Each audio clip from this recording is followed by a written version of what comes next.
Hey everyone, Daniel, Nedge, Peter, welcome to the live stream. I'm going to go get lunch because I haven't eaten anything today, so I'm going to go do that in the microwave. Let's see here. Nope, that's not it.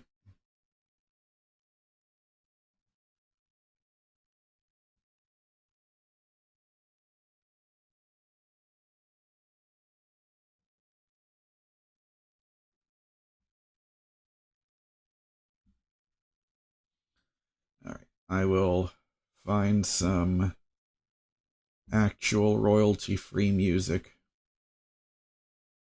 because even when I was playing my friend Keanu's music during breaks,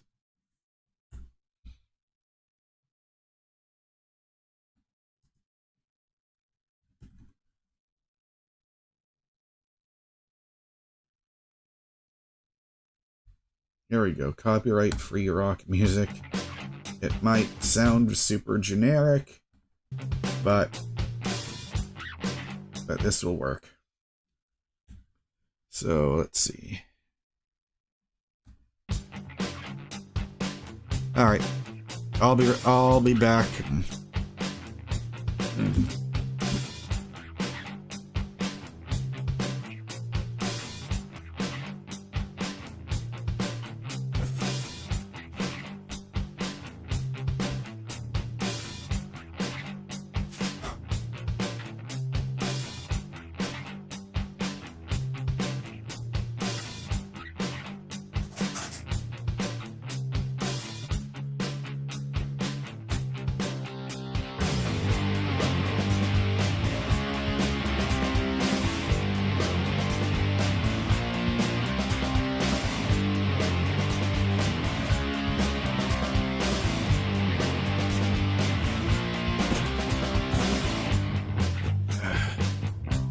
Hey, Mo, do you want to go in the chat room? I mean, do you want to come on the stream? I can talk to you on Discord. That way the chat room has people to talk to while I'm live streaming.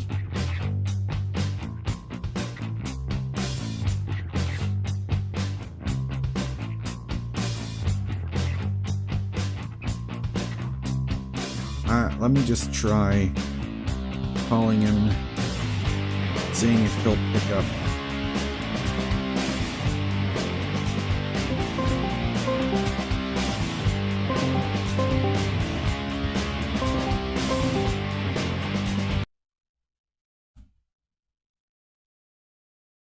Hello? Is he there? Oh, Mo is also eating lunch. Okay. Alright. So yeah, I think it's gonna rain outside pretty soon. But, yeah, I'm just waiting on the microwave right now. And it just finished. Okay.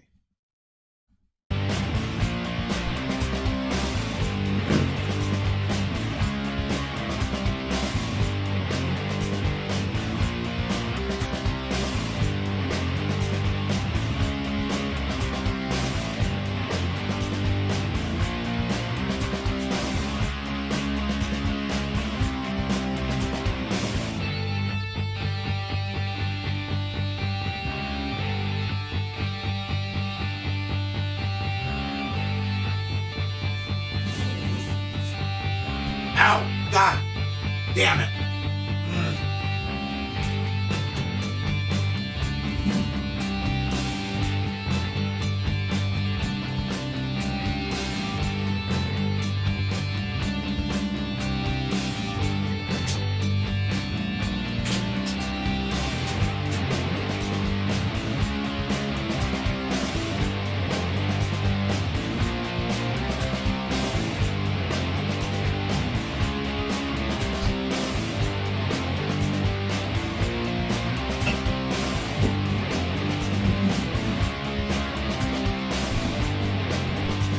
All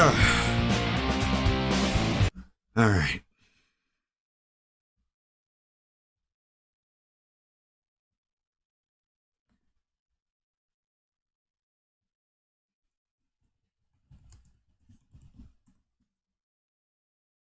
Okay. All right, Ultrament, welcome. Chris says it's going to be thunderstorming where I'm at pretty soon. I think it will here. And if you heard me screaming, God damn it, earlier, while I was moving this table in here, I hit my damn pinky on the wall. So, that's fun. Anyway, this is like this is just a fried rice leftover I had. So this should be done quick.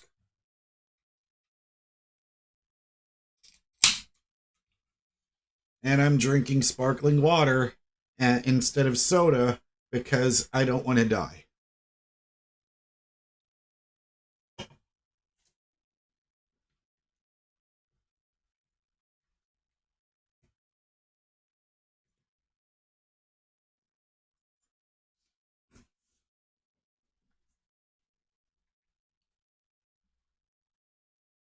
Rumham, that's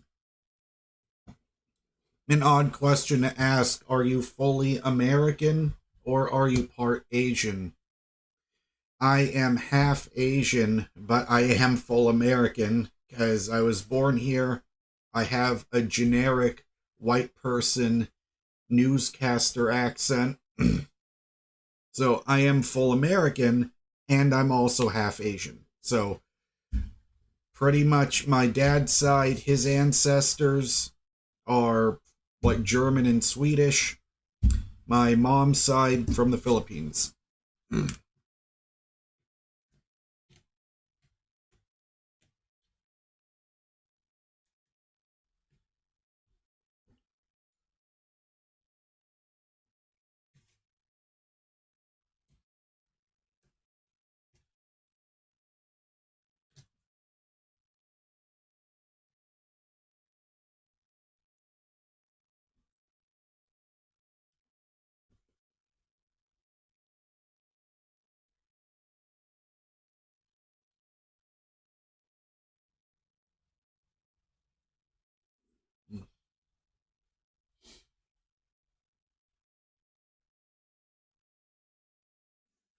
All right. You know, the chicken from here is okay, but I got a coupon for a ramen restaurant.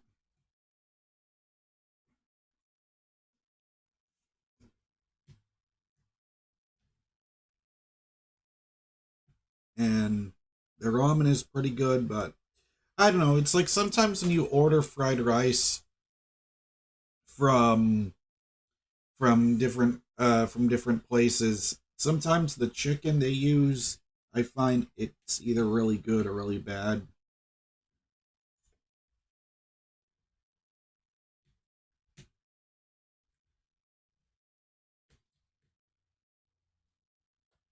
I would say the beef they use is better than the chicken they use.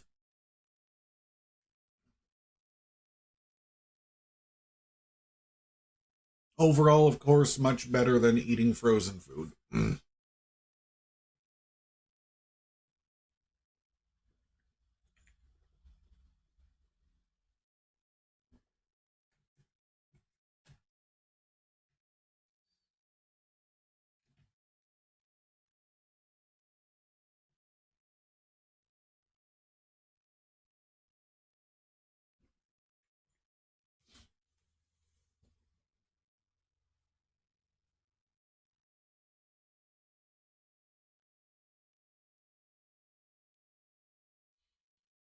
Hello, Logic. Welcome.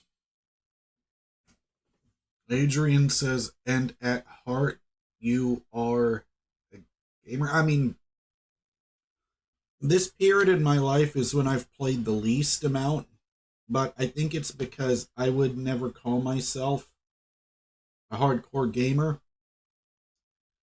because I'm not playing all the time. But there are certain games I'd just say I'm not a hardcore gamer, but I am hardcore about the games I choose to play. So, like, whenever any Rockstar or Naughty Dog game comes out, I will pretty much play that at least 2 hours each day. But so far, like, there hasn't been any game that I've been interested in this year that has given me that sensation. Because really, I think the next one that would do that for me would be 1943 Rise of Hydra.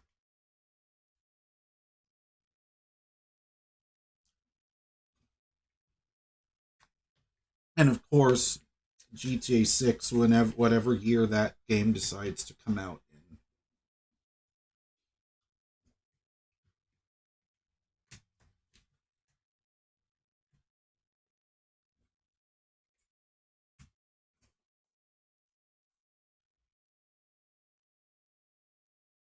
Sliver, no, I do not play Fortnite. I'm not, I just, the thing you need to understand with me, with the type of games that I play, is I make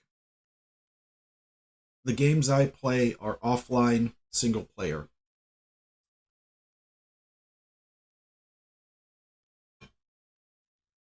Like, I never have messed with playing online before. Because the times that I've tried it, I never had fun. And really, when it comes to multiplayer, I much prefer couch multiplayer.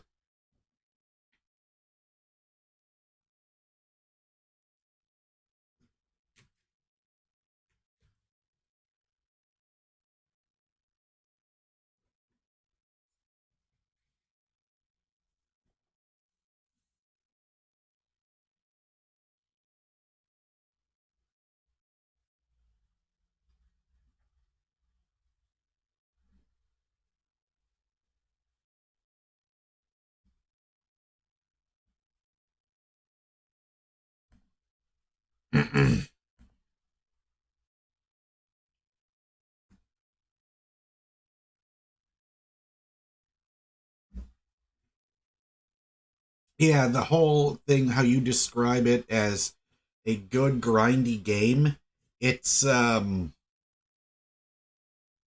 it's I don't enjoy that. Like, I want to feel, when I'm playing a game, I want to feel like I'm going through it and I'm not grinding. Like, I didn't even know what that term was until the first Destiny game came out. And Destiny was like my first real time understanding that I just don't enjoy playing games online.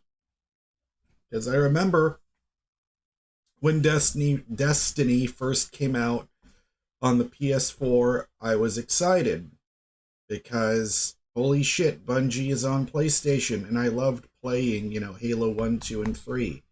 But of course, I never did the multiplayer. I only played the single player stuff. So as a guy that is single player focused, as soon as I saw what Destiny was at the time, and I cannot stress this enough because I have no idea what Destiny 2 is like right now, because I know that, but that's when I learned the whole games as a service thing. I just hated it because I tried to give it a chance with that Avengers Square Enix shit, because I just let my love for the Avengers try to make myself push through it, and I hated it. And then I got even more disappointed when I found out that the Suicide Squad game was just them trying to cash in on the Destiny model, which, God, it's like, you can just tell, like, that Suicide Squad game, it reeks of corporate interference, because you can tell under the surface with, like, the effort they put in to the story and the cutscenes. You can tell there used to be a good game here, but then the gameplay just got completely overhauled by the most generic third person shooting I've ever seen. Like, how the hell do you have a game with King Shark, Deadshot, Harley Quinn, and Captain Boomerang, and you make them all just a third person shooter? Like, that's just No, no. However, speaking of Warner Brothers, I found out that they're making a Wonder Woman game, and that game, of course, there's no gameplay, no trailers officially yet, and I hope it didn't get canceled. But there's a Wonder Woman game being made by Monolith, the same team that made Shadow of Mordor. And me, as a guy that knew nothing about Lord of the Rings, I went into Shadow of Mordor and had a great time. And that whole Nemesis AI system they built was just incredible. So if they can use those aspects, put them into the mascara, that sounds like a good time already. Now you just make sure you have a good story and you have some good gameplay, because you already have a template for good gameplay with Shadow of Mordor. Just modify it slightly. Don't throw the whole thing out like what they did with that awful. Like, God, it's like it still irritates me, but it's not. Let's just say I can be upset, or maybe upset is too strong a word, but I can now find out something I was looking forward to as horrible reviews, and it ended up being nothing like what I wanted, and I can just walk away from it and say, okay, and move on. Whereas before, it would have upset me for the next week. I would have been angry. I would have probably made a couple of videos ranting about it. But these days, I don't give a fuck anymore. If I find out, all right, let's just say, for example, the next, next movie I'm looking forward to. I know there's a very, very, very small likelihood this would happen, but let's just say Quentin Tarantino's 10th movie, which he says will be his final movie. I don't know if that'll be true or not, but when Quentin Tarantino's next movie comes out, and let's just say that it sucks, for example, am I going to be deeply upset? Sure, maybe for at most 20 minutes. And then I move on with my day. I know that's probably not going to happen, because Quentin Tarantino is one of my favorite directors ever, and I always look forward to every new movie. Like, ever since Django Unchained, I've seen all his movies in theaters. Like, I saw Django Unchained in theaters after being a gigantic fan of Kill Bill and Pulp Fiction. Then I saw The Hateful Eight in theaters on Christmas, and it was a weird Christmas because it was 70 degrees. That is unusual, because normally around Texas, it would be at maximum 50 degrees. Like, it would still be cold outside, but that was a weird one, but made it more memorable. I just wore a regular long sleeve shirt with no jacket and just regular pants, and I was fine. Yeah, that was Christmas 2015. Good memories from that. And then I remember watching Once Upon a Time in Hollywood. I remember seeing that in theaters and having a great time with that, and especially, I don't want to spoil it for anyone that hasn't seen it, but I'll just say Flamethrower. When the Flamethrower makes an appearance, people were giving a standing ovation, and I love that moment.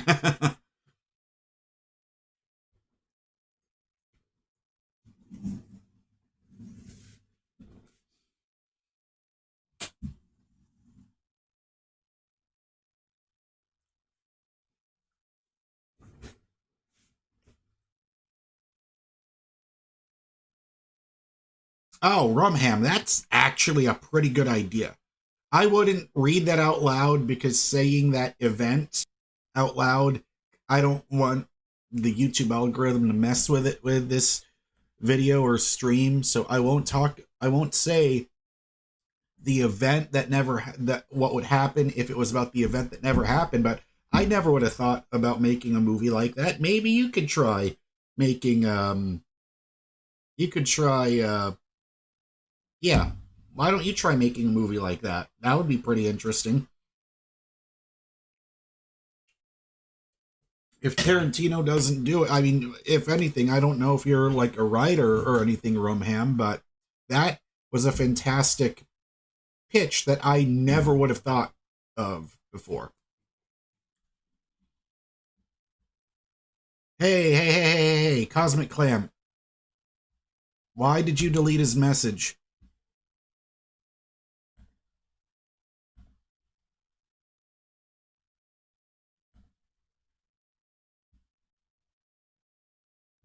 That's perfectly okay. He was just talking about a movie idea.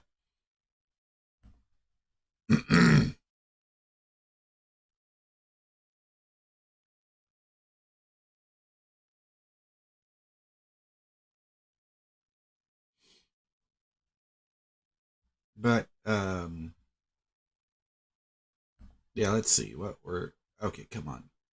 But anyway, I made the title of this live stream, Don't Get Discouraged to Live Stream, because in the thumbnail says Trust the Process, because that's all this is. Everything is a process.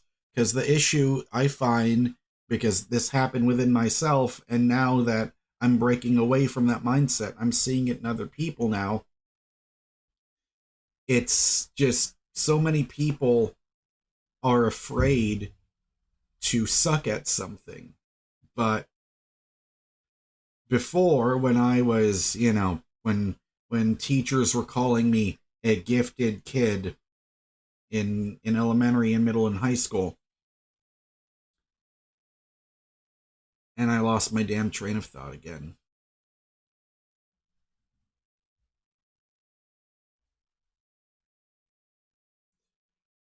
God damn it, what was I talking about? Yes, that's right, trusting the process. But because, things were effortless for me and I just walked away with an A or a B, I never learned how to through the process of doing something completely new. But now I'm just glad I'm doing it now at 29 and not when I'm 39.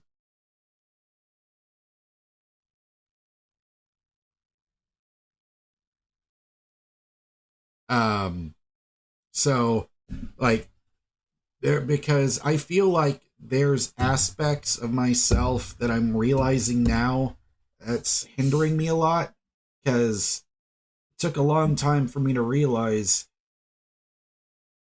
doing well in school doesn't mean jack shit in the real world. That is, unless, you're trying to be a doctor or a lawyer and you're going to medical school or law school, like things that where the career you want actually requires you to go to college, sure. That okay, but we're putting that aside. Things that I really it because god damn it, I'm not making sense.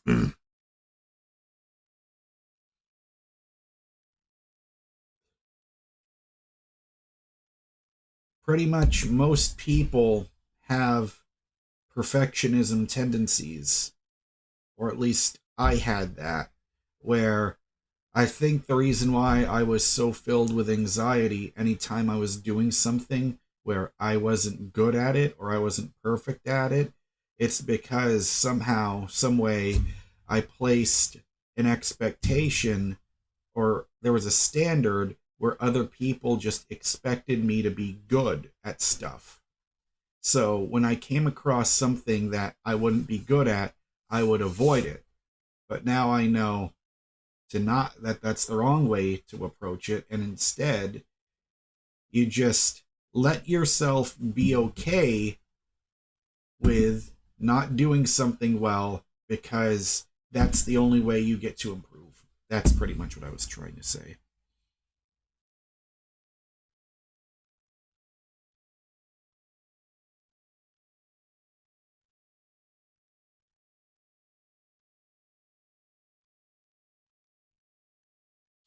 El Compa Dairy says, "What do you think about Tim Burton films?" Uh, I I really haven't seen enough Tim Burton movies to really have an opinion because the only movie I've seen from Tim Burton was, the Batman movie he made with Michael Keaton and Batman Returns. So yeah, those two. Uh, I mean, he definitely has his own style going on where, similar to Tarantino, when you watch a Tim Burton movie, you could tell really quickly, okay, this is either directed by Tim Burton or the director was very heavily influenced by him.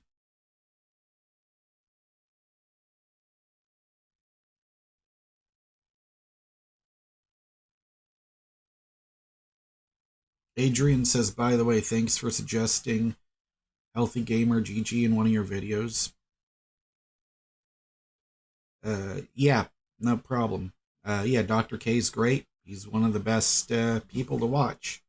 Of course, Dr. K's not a replacement for therapy or for seeing a psychiatrist, but I just really resonate with the way he explains the things that make you feel like shit and how to navigate going through them. Like it's just great. Like because best thing I can say about him is there was life before I started watching him, and there's life after I started watching him.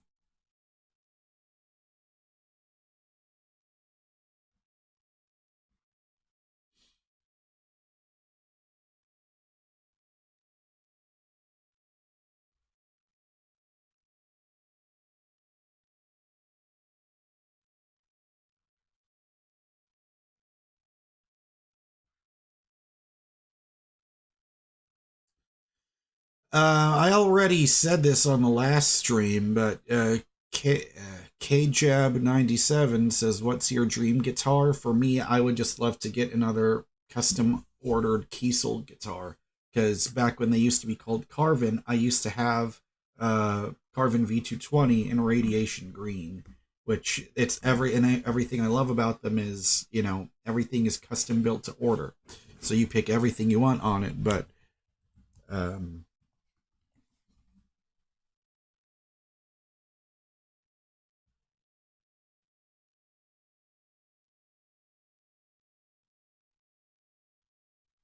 Like if I could find the gallery. Uh,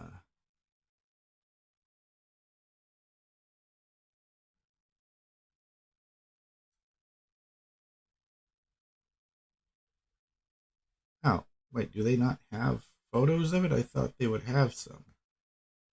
Guess not. But, oh,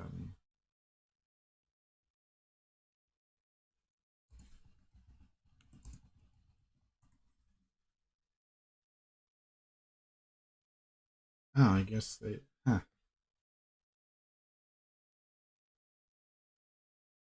Hang on, let's see, screen display capture.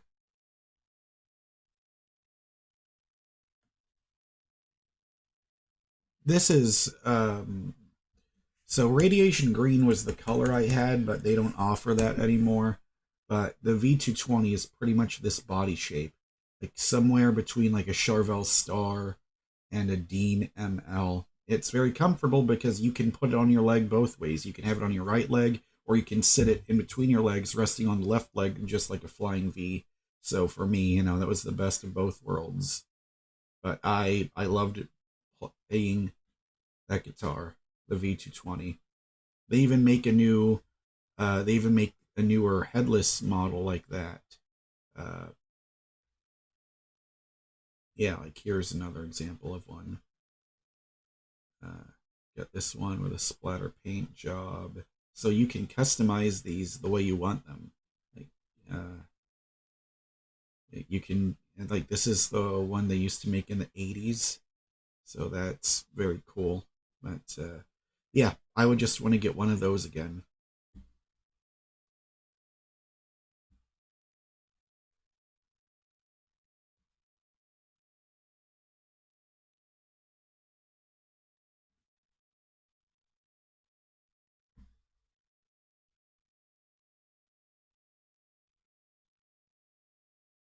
Yeah, I think Dimebag's guitar was different because the Dean ML on that body shape, it's bigger, and the two like V sides were more proportionate. Whereas this was more like an upside down, or the V part of that was like an upside down Randy Rhoads V, where the left side is shorter than the right side, and so the opposite with a Rhodes guitar. But it had that extra horn like an Explorer, so I just love that cutout because, you know, it looks very cool. It looks very 80s, which I'm all about. But I loved how you could have it sitting in the right leg or resting it on your leg like a V, but it feels more locked in, more comfortable that way.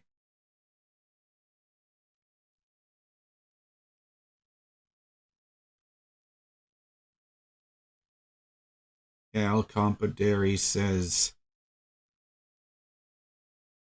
the video about, oh, you watched my video, the downside to being intelligent. Yeah.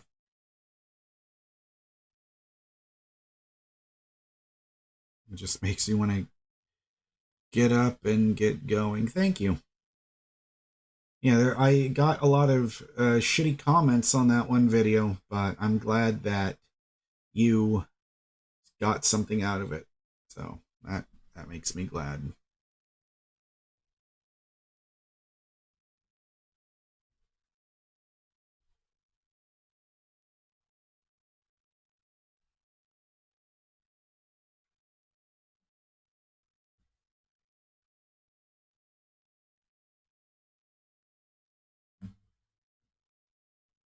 Yeah, it's raining right now. I can hear it outside, even with these headphones. Which I don't know exactly why I'm wearing headphones because I'm not playing anything. But okay, yeah, if alerts happen, if someone subscribes, or if somebody uh, somebody subscribes, that would be good. I can hear it. Rumham says I like the vintage look of Dave Grohl's DG335.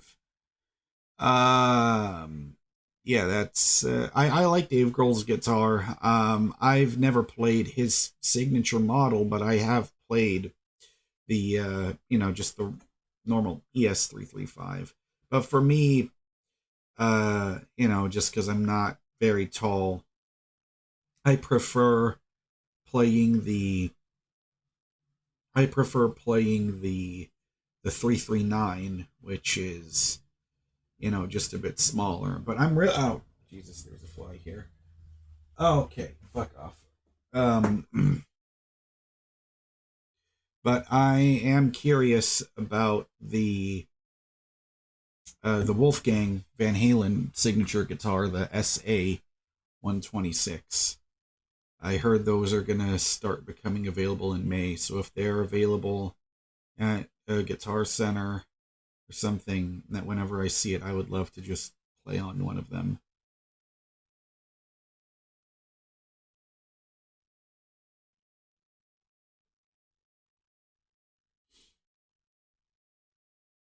Oh, okay. I did not know that the new Taylor Swift album was out. Uh, I will have to listen to it. Um, Rum M says you're seeing Foo Fighters and Mammoth in Cincinnati in July. That's cool. Yeah, I wanted to see the Metallica concert at Cowboys Stadium, but I don't have the money for it. So yeah. Yeah, because I've heard, because I'm a big fan of Mammoth. I've listened to both of the albums and I love it. I listen to them regularly.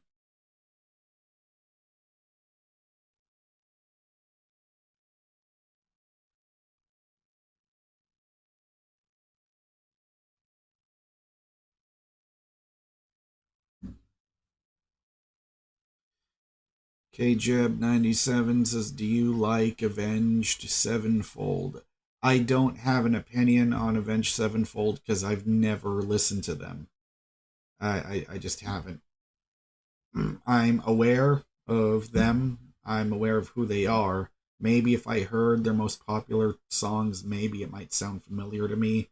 But they were the band that I became aware of because of Schecter guitars. Because I remember playing Schecter guitars for the first time. This was back when Best Buy used to sell instruments, and they would have like a dedicated musical instrument section to try to compete with Guitar Center. And I don't know exactly how long that lasted. I think it lasted from 2008. I remember when the one in my area opened up. It was 2008 when they opened, but that's when they had Schecter guitars. I got to try them out for the first time. I love them, and I still love Schecter guitars. Like, they consistently have really good value, and not just value. They're just make great stuff. Like, their guitars and their basses that I've tried, they're all great. I don't really have any complaints about them.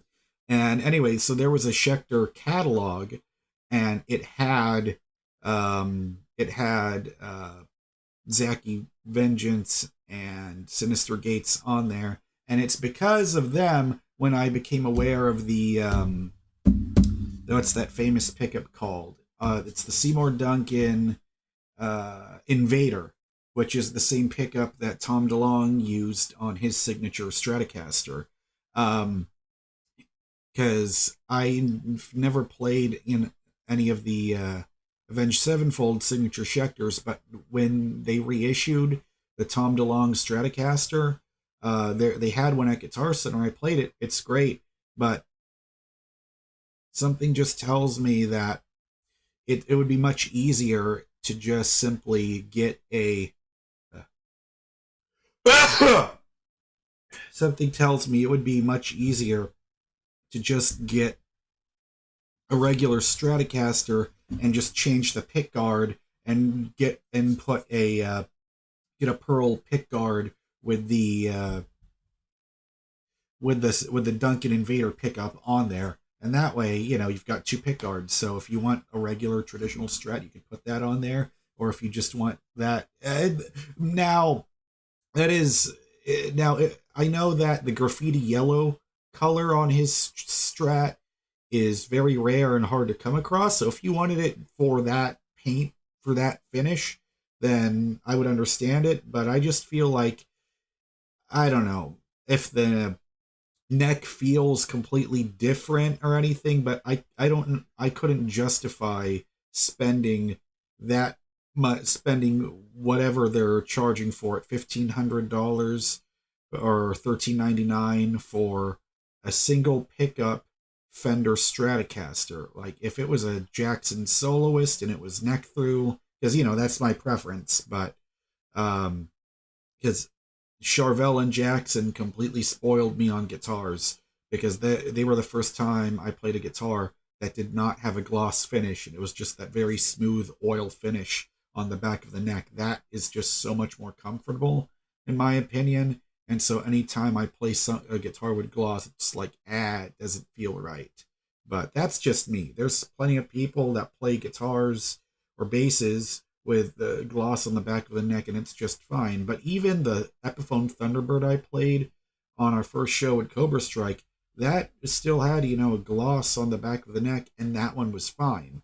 But I guess it just depends on on specific guitars, specific models.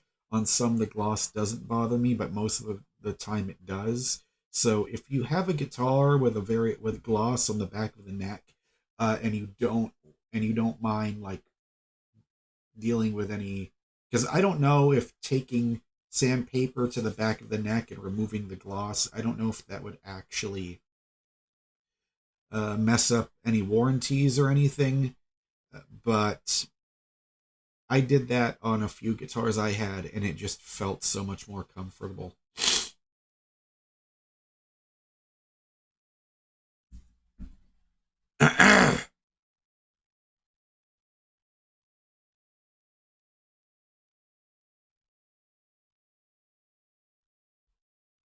Oh, Rumham. No, it was on the second album too. Wolfgang played all the instruments because his plan with Mammoth is he plays all the instruments in the studio, and then live, when he's performing live, he'll have a band. Very similar to what Lenny Kravitz does.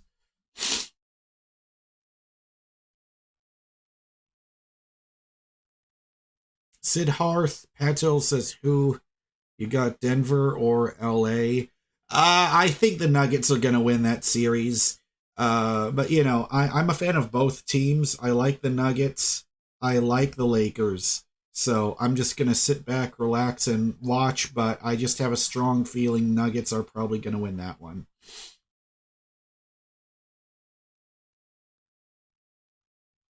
Ugh. Umber, I get really pretty much almost chronic allergies, so anytime you hear me sniffling, it's either because I'm either going through an allergy attack or I'm recovering from one or I'm about to sneeze or just it's I've been like that since I was 16 or since I was 17. I remember watching the Pacquiao and Mayweather fight, and for whatever reason, as soon as I started, there was just one day I could not stop sneezing, and it's been like that ever since. Never had problems with allergies when I was a kid. Now it's unusual if I go longer than a week without having any kind of major allergy attack, and then I get all stuffed up. It sucks. It kind of feels like having a temporary cold for like 5 hours.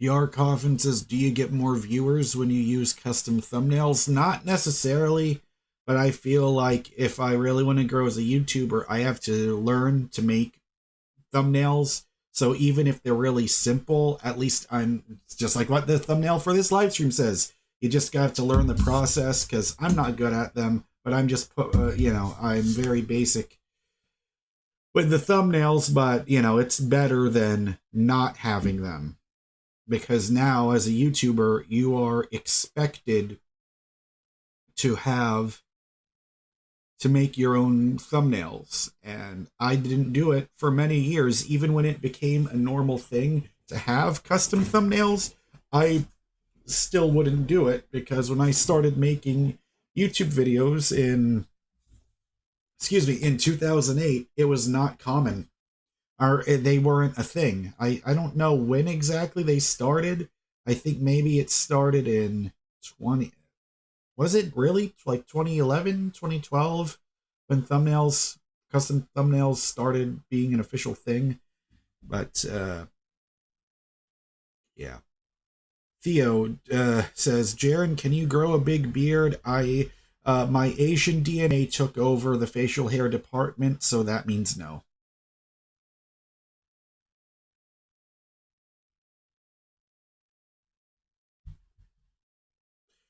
Okay, what the hell are you talking about? How do you say that? Connects? Yeah, first of all, number one, you're spelling my name wrong. There's not two A's. So what you're probably looking at is someone probably used clips of me without my permission to make a stupid remix song. Because if it's the same fucking guy that did it the last time, it was horrible. Like that is just a perfect example of trolling. What that guy did, like he just took my voice and played it at 20% speed or 10% speed and just put the most generic hip hop beats over it. I wouldn't call that music. I would just call that a cheap way of trying to a cheap way of trying to use me to, which I don't know why someone even wants to use footage of me because I'm not successful, or at least I'm not, or let me rephrase that. I'm nowhere near close to being a big YouTuber, but the fact that there's people already trying to do stunts like that just proves, okay, I might not like what they're doing, but the fact that shit like that is getting done means I'm doing something to grow my audience. I don't know. Exactly. I never got contact from anyone saying, hey, is it okay if I use clips from you, from your videos to put it into and make a song? And that song, good Lord, that song and I'm not going to advertise it. I'm not going to say what the name of, and I don't know if it's that same person, that same YouTube channel doing that over again, but it's a poor excuse at trying to use someone who's not even popular as a way to get views.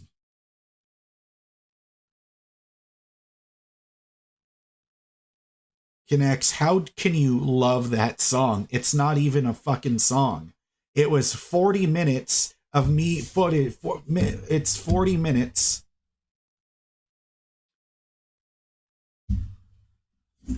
Guys, that's not me. What the fuck would make you think that was me? Like that cover art, that thumbnail?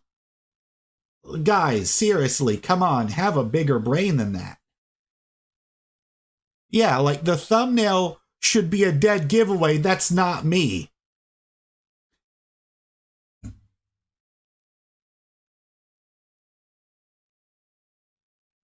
Exactly. If it didn't come from this channel, then that's not my fucking music. I refuse to be associated with any of that crap.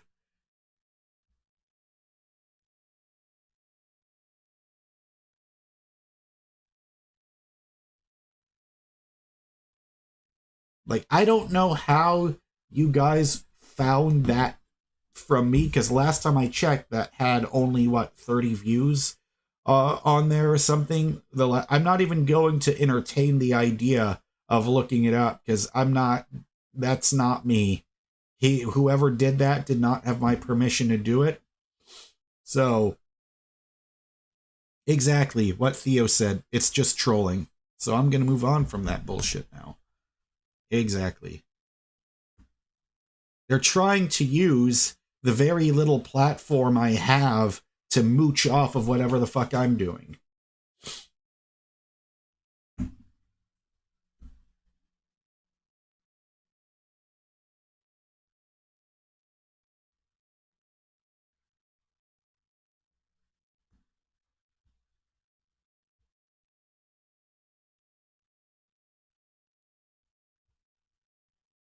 Welcome to the stream, Kevin.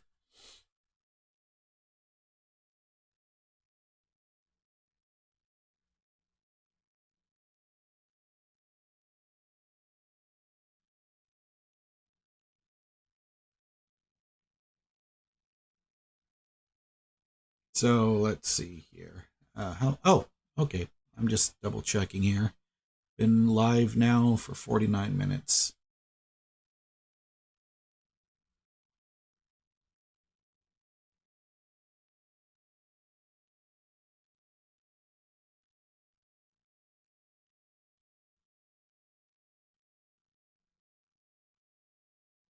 Theo says, who's your favorite actor? Leonardo DiCaprio, because I've never seen a bad performance from him, and anytime he's in a movie, it increases the odds of me wanting to watch it.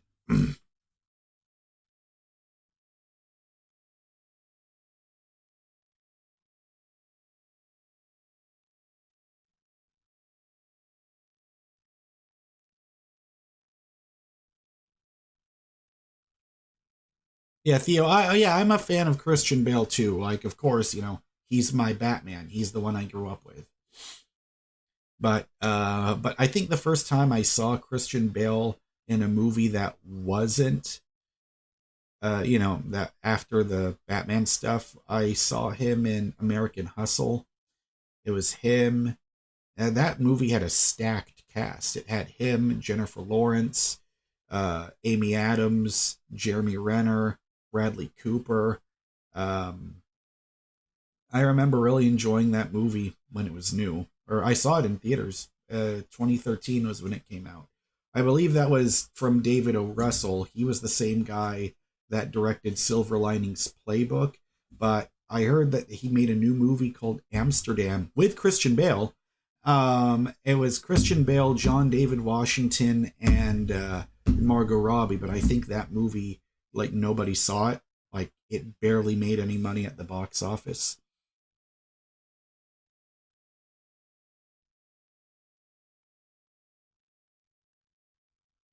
Fear, don't say I did a nice job because that wasn't me. Those are just simply clips from my videos. Like, I don't understand why you're saying I did a good job because that's not me. How many times do I have to say it's not me, it's not me, it's not me, it's not me? It's someone using footage of me.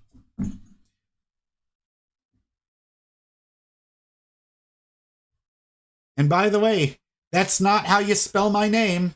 Even more proof that it's not me.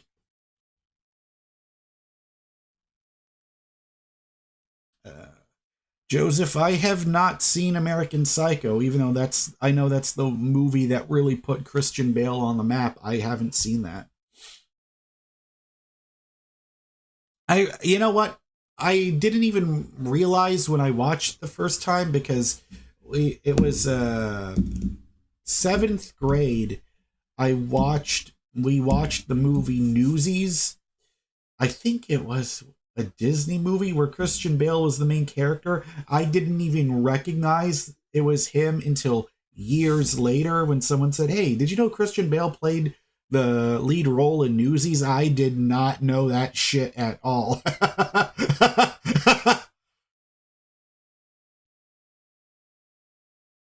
Chastity, when you say stop pushing, that's you can't. All that's doing is encouraging them even more. The only thing you can do is move on, and even I made a mistake by responding to it. But, anyways,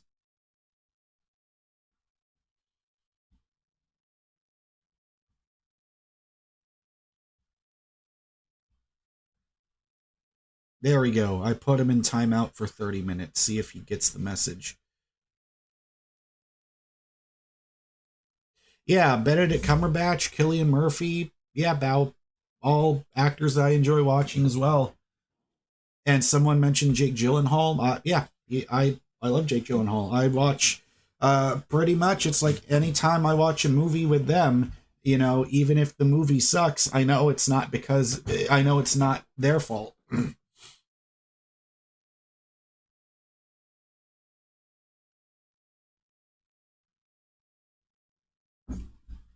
Adrian, welcome to the live stream. Yeah.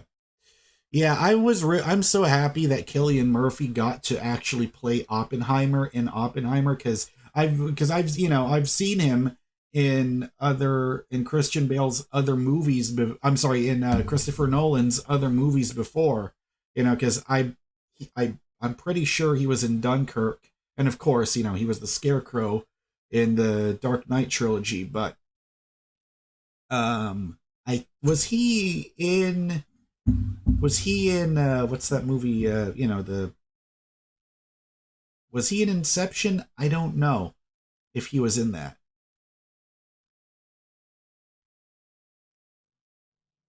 Chastity said, "Wait, Killian's one of the nicest guys on the planet. Him and his wife helped you through a really hard time a few years back. Wow, that is really cool to hear." Wait, Chastity, how did you meet Cillian Murphy? Like, did he live in your like did he live close to you? Or are you like in the neighborhood? Or like did you like meet him at like when you were going out at like a restaurant or something? That's fascinating. That's so cool. It was unexpected. Oh, okay. Theo says, "Who's your favorite hero, and do you prefer DC or Marvel?" Let's just say I don't have a preference. I just enjoy the superheroes. I enjoy the characters. I look forward to both Marvel and DC stuff. Whenever they come out with new stuff, I'll watch it. But I'm not like one of those people that's so blind to the, and I don't even want to mention the word here, but I'm pretty sure you might know what I'm talking about, where I'm not like these people who say they are fans, but then all they do is just dedicate their YouTube channels to doing nothing but talking shit about Marvel and DC. It's like, if you're not enjoying it, then just shut the fuck up and talk about something you do enjoy. That's all I have to say about that stuff. Like, all the people that's talking shit about about Disney, it's like, okay, is it possible for you to have those thoughts about Marvel, about Disney? Is it possible for you to just keep that shit to yourself? Because really, if you truly hated Disney, though, these guys that I watch that pop up on my YouTube recommendations, the one that say, "Oh, Marvel's broken, Marvel is horrible," blah, blah, blah, blah, blah, blah. That's my impression anytime I see guys like that. Uh, it's just, you don't have to talk about it if you don't like it. Like, if you want to be constructive, sure, but 9 times that is different. Understand it. If you're going to be constructive about it and say, I actually sat my ass down and watched insert name of movie or TV show here. I enjoyed this part of the movie. I didn't like this part about it. I liked this part of the story. I like this part of the direction. I did not like this part. I did not like that part. I think maybe they could improve this, this, or this. See, that's how you actually critique something. You don't critique something by just mashing on your goddamn keyboard saying, "Hey, don't you do all of this shit," or sorry. See, now you can tell me trying to impersonate them is getting stuck in my head, where I could almost feel the energy of how pissed off they are, and all of a sudden, wouldn't you know it, I start losing my train of thought again. But anyways, yeah, those types of guys where all they want to do is mash their keyboard and just vent about how pissed off they got at the Marvels, or how pissed off they got at, I don't know, She-Hulk, or Echo, or insert name of or Quantumania, or whatever the hell it is. If you don't like it, just say you don't like it and fucking move on.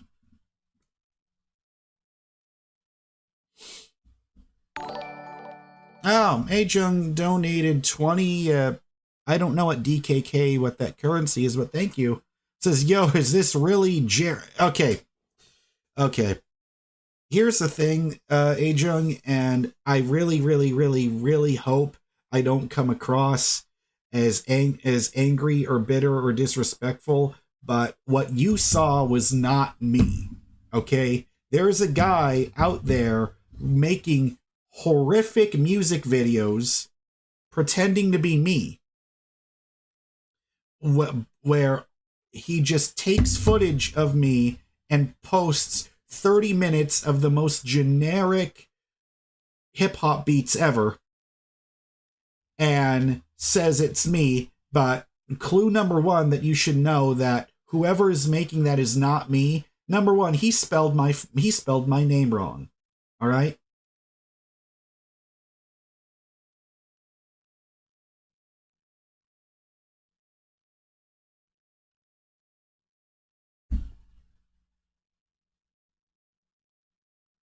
But hey, I appreciate the donation, but I hope that you actually see, because this channel is me, Mr. Gaming Guitarist. This is the actual real Jaren, and not that guy trying to pass off making videos pretending to be me. This is me. If it doesn't come from this channel, then it wasn't me.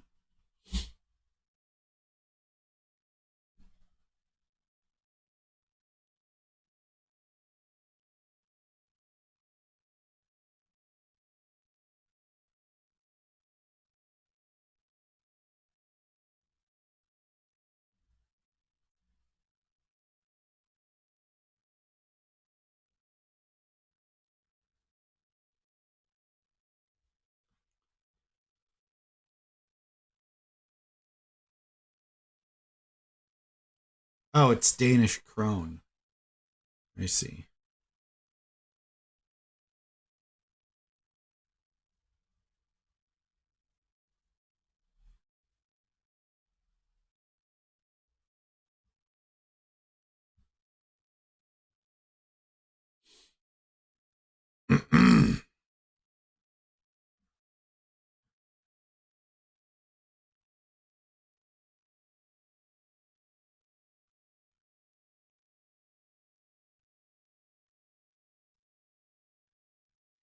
Theo says, do you like ASMR? I mean, I don't, it's not something I go actively searching for sometimes. But I remember the first time I encountered it, I didn't know why all the people in those videos were always whispering.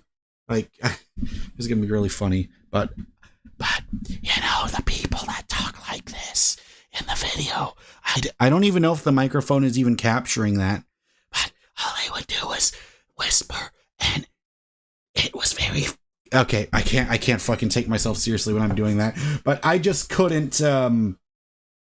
It took a little bit for me to understand it, but that whole sensation you're supposed to feel, whatever that tingling sensation is, I don't feel it. But I will say those videos where, you know, before I started listening to the sleep meditation videos, the ones from certain people where they just I guess you could say I prefer, like, if I'm like, there was one time a while ago, excuse me, when I was having a panic attack and I watched ASMR for panic attack, and that was really good for that. Sometimes I think just hearing the whispering voice is more effective, that because like when they make that sounds of like scratching on a, I don't know what it is, like scratching on different objects, it doesn't do anything for me. But if it helps you, if it's something you use to relax or to calm down, by all means, more power to you. And you know, I respect the people that make those ASMR channels, because I mean, that's a lot of work. You know, setting up, buying that special different binaural microphone equipment, and like dedicating yourself to that, like only whispering in the video, doing the different setups. Like, that's a lot of work, and it's really cool to see the people who are really into making that sort of content. I'm happy to see them, you know, grow and be able to make a living off of that, because there's plenty of people that listen to that stuff that really benefit from it, and more power to them.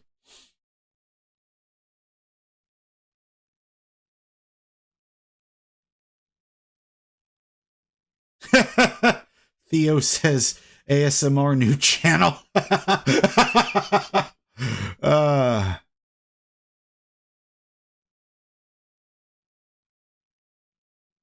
okay, Ajung, stop. No one played that fucking song in a fucking club. You stop trolling, man.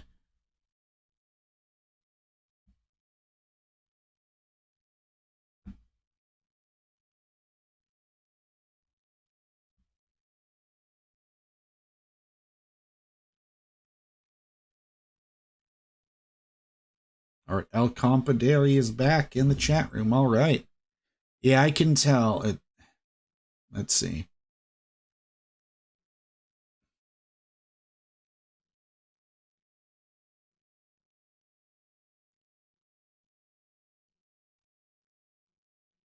Connects, I appreciate the donation. I'm not answering that question because clearly you didn't understand the message. I mean, you didn't understand what I spent, what I spent 10 minutes ago talking about. I appreciate the donation. I appreciate you watching, but please understand that just because you donate, I am not obligated to answer something if it's something that I want to move on from, because I already talked about that topic to death. That guy with using the name Jaren with 2 A's is not me. It is not me. And Joseph, don't look it up, because trust me, it's not fucking worth it.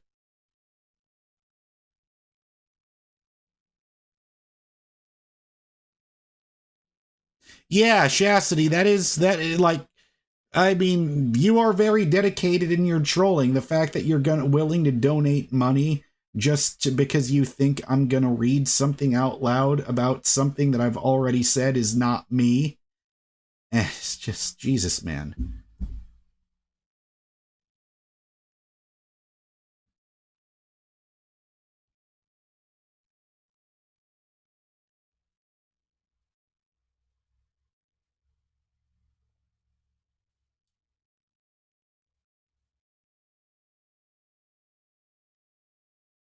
Viral Sigma says, are you into Overwatch? No, because I only play offline single player games. The only times I play multiplayer games are with my friends in real life, playing on a couch or a chair, just playing multiplayer games locally. Like I'll play NBA 2K with Mo or with Keanu, or I'll play different, various Nintendo games with multiplayer, but 9 times out of 10, the video games I will play are offline single player games.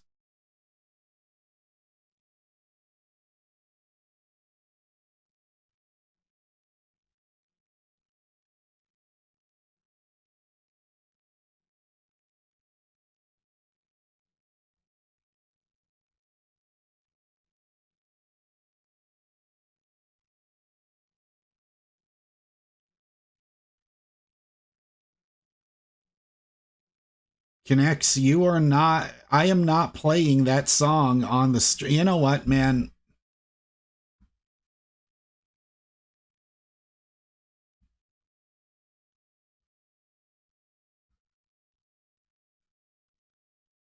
All right.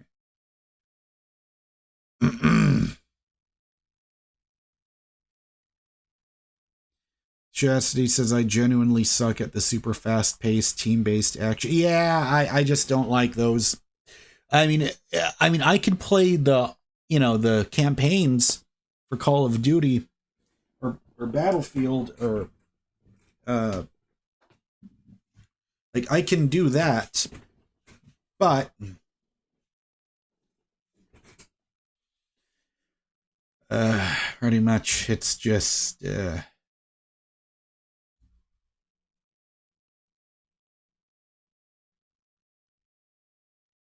have you played The Forgotten City? If not, I highly recommend it. Oh, I think I've heard of it, but I've never seen any trailers or anything for it.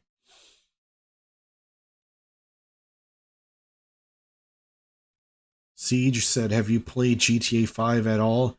Just go back to my go back to my previous streams, and you will see I have done live streams where I played it. But anytime I do play video games on a live stream, people don't want to watch that. So it doesn't make sense for me to do it if is like, because during the last stream I remember I had like 35 people, and then I started playing GTA 5 GTA 4. As soon as I started playing that, people started leaving.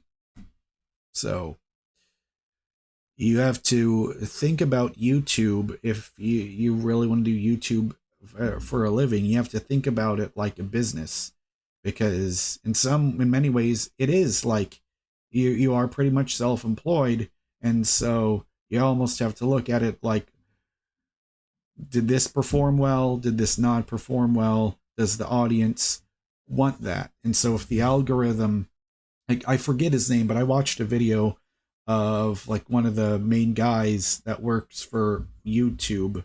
He gets interviewed a lot about the YouTube algorithm. He said, replace the word algorithm with audience. And so, unfortunately, even though I would love to be able to get, 10,000, 20,000, 100,000 views every time I played, anytime I played a video game, I would love for that to happen, but that's just not what the audience wants from me, unfortunately.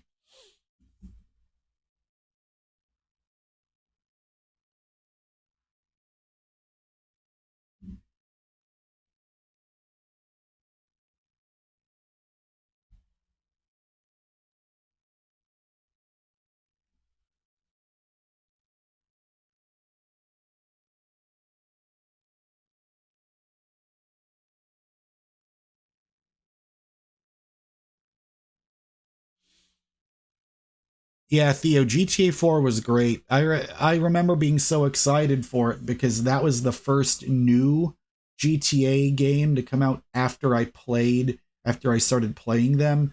Because the first time I played a Grand Theft Auto game, it was Vice City Stories.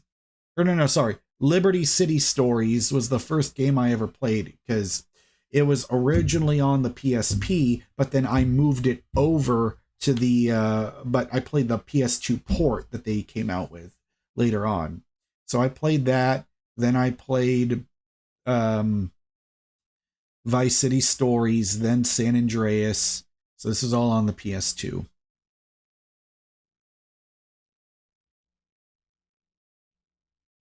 But yeah, I remember GTA 4 was the first and only time my dad hid a game from me because he said, "You're getting addicted to this game."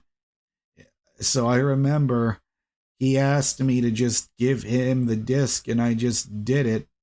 But then I even remember, like, this is the only time I was a rebellious teenager. I remember my dad was sleeping, and then, because, you know, the case was there, so I took the disc out of the case and then went back up to my room, put the disc in the 360 and played it.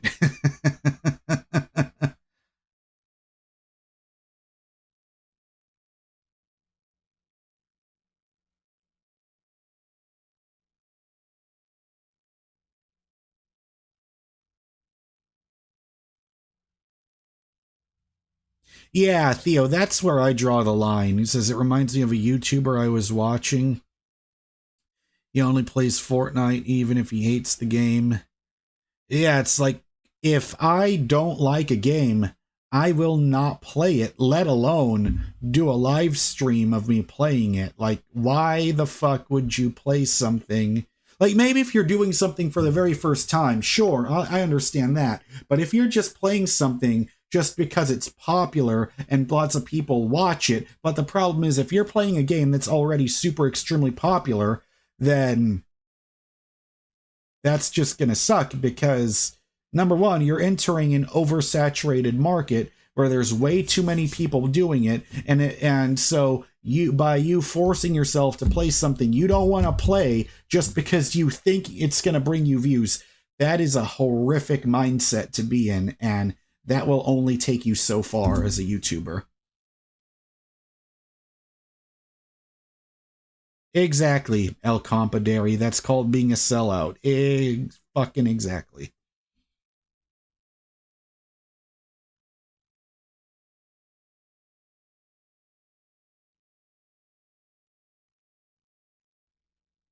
Siege, I've been playing guitar since I was 13. So I've been playing now for 16, almost actually. It's been 17 years now since I first started playing guitar. So yeah, it's yeah, because I believe me, March 2007. So yeah, it has been 17 years now. Am I as good as I should be for someone playing 17 years? No. But I'm at least good enough to play with a band.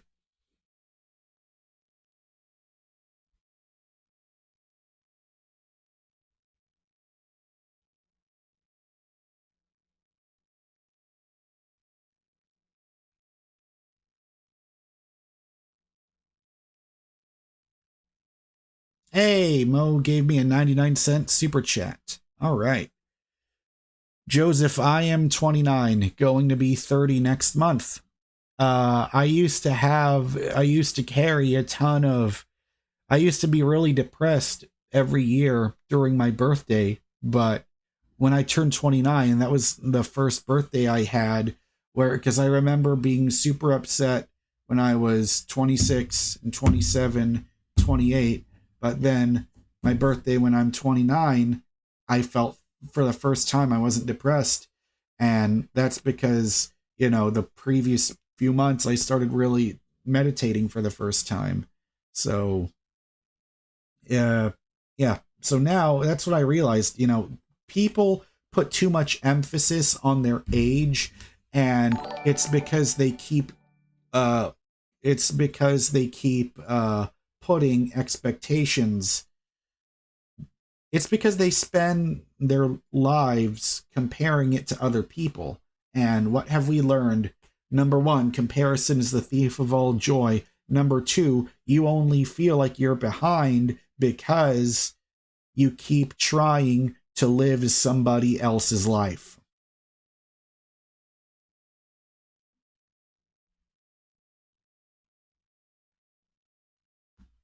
Joseph, no, I am not married. And I do not want to be married. The thing with me is, my philosophy is, I just want to be like Kurt Russell and Goldie Hawn. They have the formula correct. 40 plus years happily unmarried. That's what I want for my life.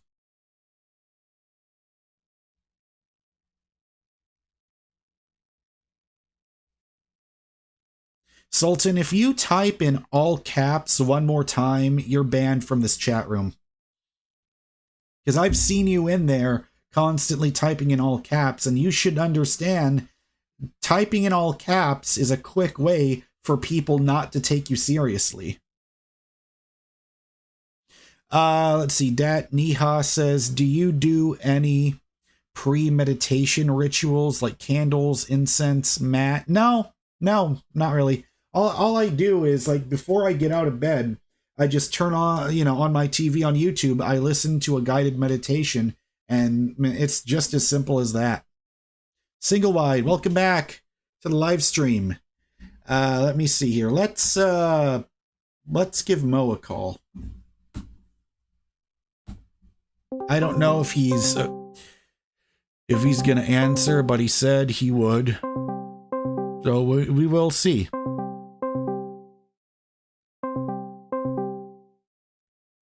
I don't think he's gonna answer.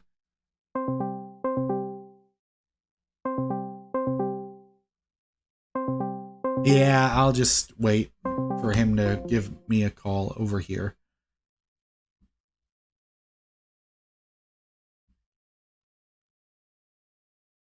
Toxseed, why do you not like marriage? Well, for me, I never want to do it because it's an outdated concept, in my opinion. And that's just me. If two people want to get married, I'm not going to stop them from doing it, but this is just me. I don't believe in marriage because I feel like it's so fucking outdated. Why do you need a contract? Why do you need a piece of paper? Why do you need an expensive ring just to prove to everyone else that you love each other? Like, I'm not interested in that. Because I just feel like two people being together for the rest of their lives is just, unless you're Kurt Russell and Goldie Hawn, and that's a good thing. Those two are not married, and yet they are so happy together. They're like, I think they are the blueprint and the template when you think of famous people who are a couple. That's the first thing I immediately point to, because every time I've seen interviews with Kurt Russell or Goldie Hawn, or the two of them together, they are just cool, calm, and they're just normal. Like, I don't know how else to describe them. They just seem to be very down to earth human beings, and that's all I ever want, is just a long-term relationship. I just want a down to earth human being who I care about just as much as she would care about me.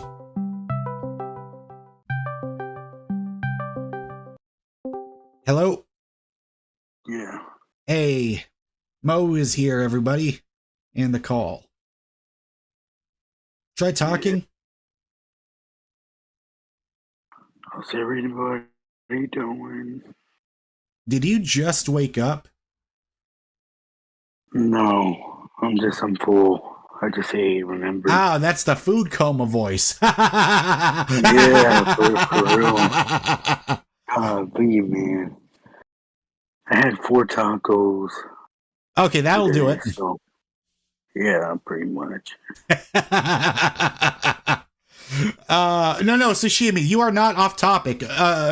What's your opinions on the Miami Heat's run so far? I'm impressed that they were able to win that game without Jimmy Butler. Because yeah, the Miami Heat are like, because this is exactly what happened last year. They were in eighth. They got the eighth seed, the last place in the Eastern Conference, and then still made it to the finals. Like, that was incredible to see last season. But because Jimmy Butler is injured, them facing the Celtics, because it was a little different, because the last time the Celtics and Heat faced off in the playoffs, they were always that was the conference finals. But now this is different because it's the first. It's so funny. The four teams that met each other in the conference finals, the Nuggets and the Lakers, and then the Heat and the Celtics, they were the conference finals. Now that's the first round for both. How interesting is that?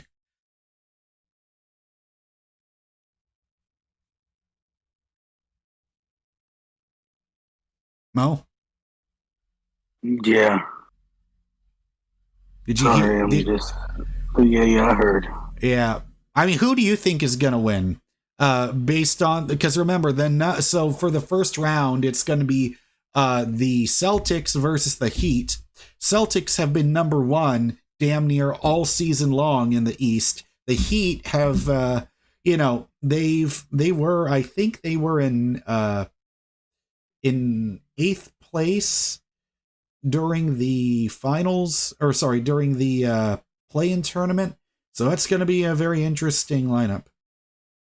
The Celtics might win, but honestly, I want to see the Miami Heat win. Yeah, it's going to be really fun to watch. But the crazy thing is, this is going to be the Celtics and Heat. This is going to be their fourth time in the playoffs playing against each other. It's going to be the fourth time in 5 years. Damn, it's crazy. It's great, though.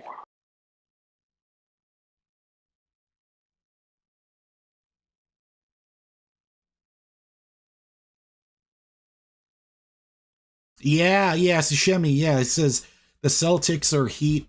So it'll go to. He thinks it'll go to 6 games. The Heat played amazing amazing defense. Yeah, they were really good. Like Kevin Love did really well. Tyler Hero played well for them. Jaime Jaquez did pretty good. Siege says, "Have you heard of the band Polyphia?"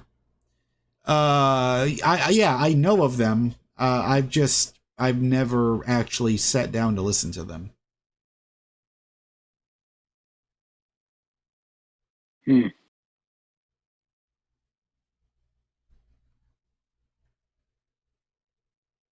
What about Duster? What? Somebody said, "What about Duster?" What about what? What about Duster? What is that word you're saying? You're so quiet, I can barely hear you. I said, "What about Duster?" Chub said, "What about Duster?" Are you saying Duster? Duster? Yeah. I have no idea what that means. What is that talking about? I just... God says, "Where am I?" I'm on Discord, man. I'm not with him there. Yeah, Mo's on a Discord call.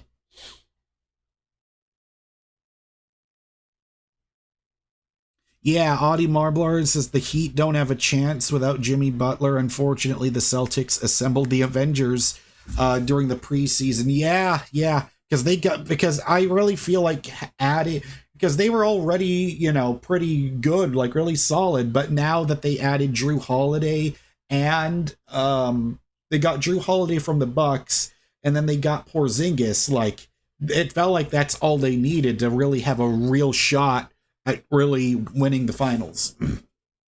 Hey, you think it's gonna rain tomorrow? Because I'm gonna head over tomorrow. I don't know.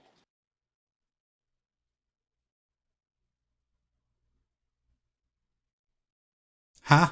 Oh, I think it's gonna rain. I mean, I think it's gonna rain today. I mean, it already was before. Like, it's getting really dark outside. Yeah, it's like bad. It looks like when we had the eclipse again, you know? Yeah.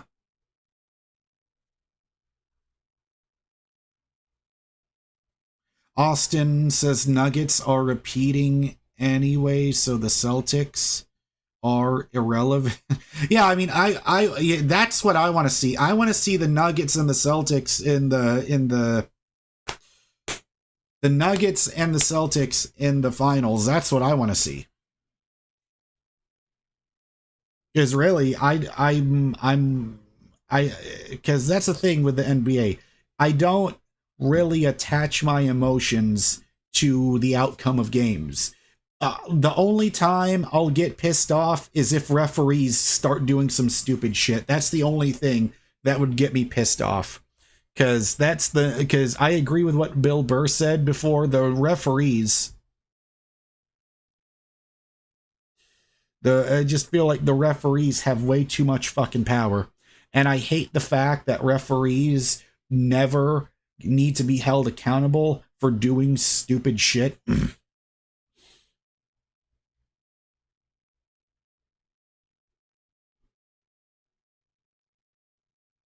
Yo, Chad, be nice. I'm gonna have to ban people or time people out. So far, there isn't any bullshittery happening in the chat room right now, so everything's fine. Yeah, I'm just saying, yo, be nice.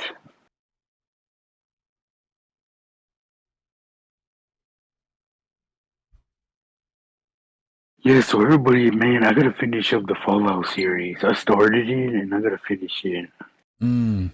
I I watched see. like half of it already. Oh, okay. Is it 8 episodes? Right now, it's only one episode. It's only one season, but it got renewed for another season. So Oh, I okay. think it's like it releases. It's like Netflix. I think they release an episode every once a week Oh, wait, no, or no, no, no. every Well, like but a this is certain amount of Amazon. time. So maybe I don't know. Maybe they change. 'Cause you know how TV shows now they like to release not the whole episode, but the whole season. Yeah, They want to yeah, like spread it out. So yeah.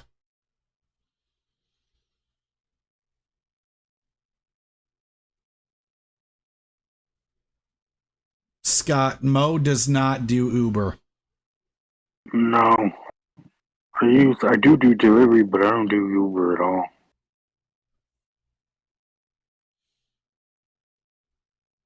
And I only do it when I need money extra.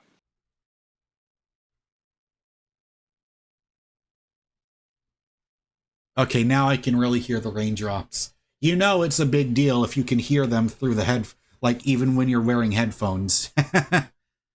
I know, right? Especially the thunders. The thunders be messed Well, when up. you hear the thunder, Wow. that means Thor is fighting right now.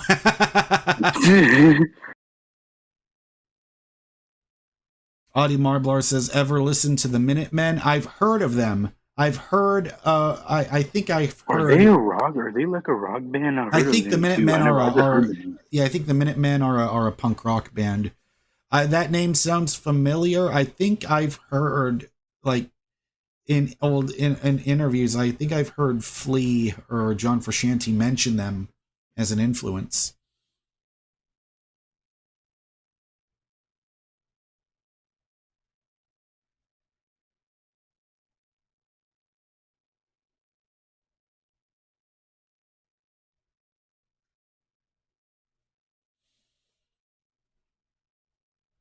Yeah, it's just so crazy to me that I'm a minute man. the 70s are 50 years old now, because for me, when I was a kid growing up, like all those 70s bands, those albums, they were celebrating their 30th anniversary when I started getting into it in like 2007, 2008. Really? Yeah. Jackass ripped Oh one of wait, so the all Minutemen, Eminem's riff off they were things. the one that did the Jackass theme. That's the Jackass theme song. Okay, I was wondering why that sounded Damn. so familiar. Yeah. Oh, Okay, Sid now yeah, Harth. now I understand. Oh, okay, yeah, 52 in May. Okay. Oh, we're both born in May. All right. Let's see. Sid Hearth says, "What's your top?" Oh, from the '70s. Shit, that's tough. I don't really know a ton about the '70s. Like, I can list you players that I know, but I don't know if I would have enough knowledge to get a top five '70s NBA player list. But for me, just from the very limited knowledge that I do know, because I can't put this in any order, but I know, like in the '70s, I know Kareem Abdul-Jabbar played. I know Wilt Chamberlain was there. I think Jerry West and uh, Jerry West and Elgin Baylor, they were having their final years playing. Um, I think Pistol Pete Maravich played in the '70s, which a lot of people say that Pete Maravich was like the greatest shooter ever. Um,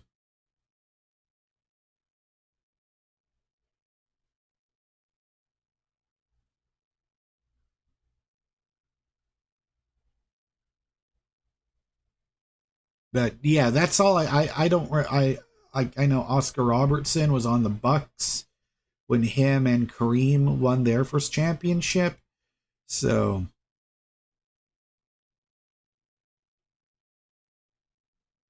yeah, I just yeah, because I heard the '70s was a pretty dark time for the NBA because you know there were tons of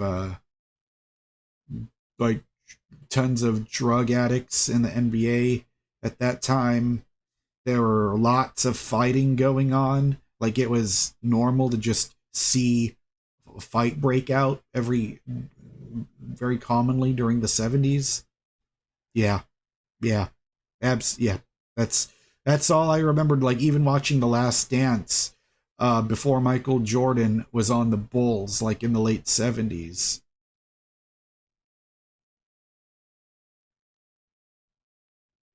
Yeah.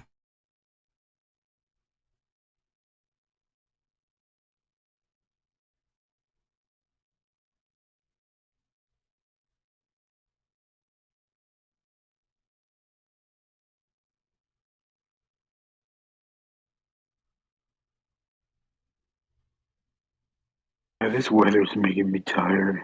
It's crazy. Yep.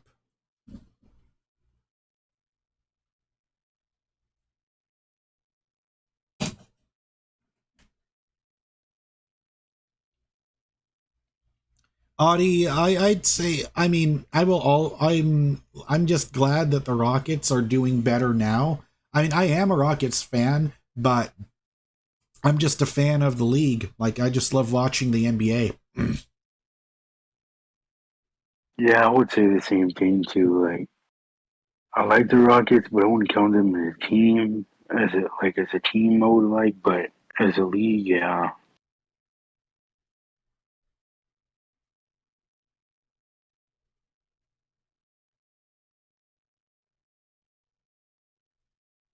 Yeah, because my favorite, is, yeah, I don't really have, like, there's teams that, there's teams that I I'm the same watch. age as Jaren, y'all. Yeah, Scott asked, "What year were you born?" 1994. yep, yep.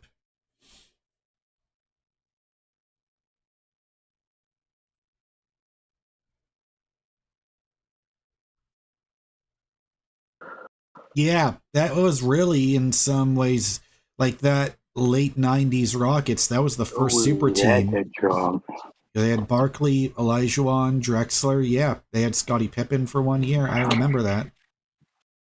Scott.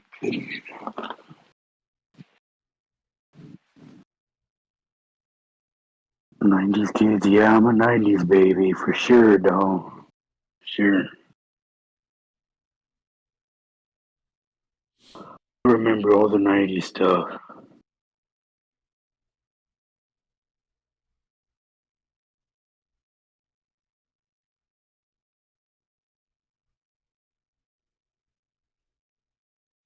What's up, Rage? What's happening? Yeah, Rage is in the chat.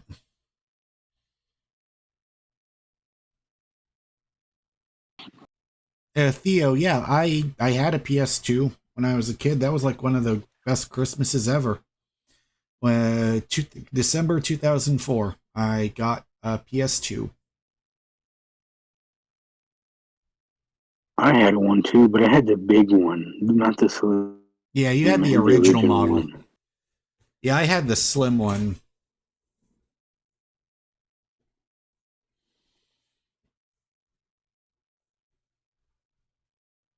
Oh yeah, 90s dancers, man, they knew how to dance for sure. I agree with that. Squirtle King says, "Do you watch any sports alongside basketball?" I mean, the only other thing that I'm starting to keep up with now, just because I had such a great time watching WrestleMania 40, is now I've been watching WWE. Like I've been watching, I watched SmackDown last night, and that was my first time ever watching a new episode of like anything wrestling like live as it was happening. So that was pretty exciting. I'm just I'm enjoying watching. I think I came into WWE at a good time because The Rock just came back and now he's gone again. But he says when I come back, he'll be coming for Cody Rhodes. So I'm looking forward to whenever the hell that's gonna happen. That's gonna be exciting. Um, I've been watching a bunch of clips of The Undertaker because The Undertaker was a guy who I knew about like at the same time that I was familiar with The Rock or Stone Cold Steve Austin. Like as a guy who didn't understand wrestling as a kid because I never watched it, but I knew who The Rock was. I knew who Stone Cold was. I knew who The Undertaker was, but I just didn't know, everything about it. Like I thought that it was real fighting when I was a kid. I had no idea that it was all just you're watching actors performing their fighting is like them doing their own stunts. Like once I learned it from that point of view, that's when I really started to get into it more. God says, were you big on Cartoon Network or Disney in the 90s? Yeah, that Yeah, I was love Cartoon Network and Disney Channel. yeah, that was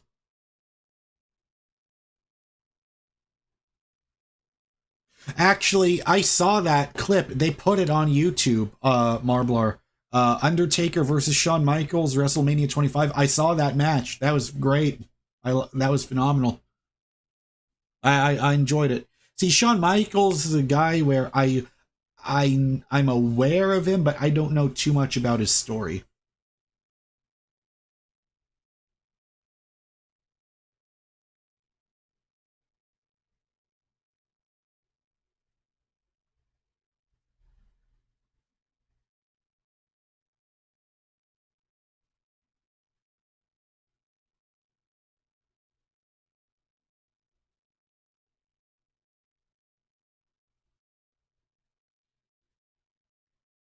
Oh yeah, I love Johnny Bravo. That was a great show.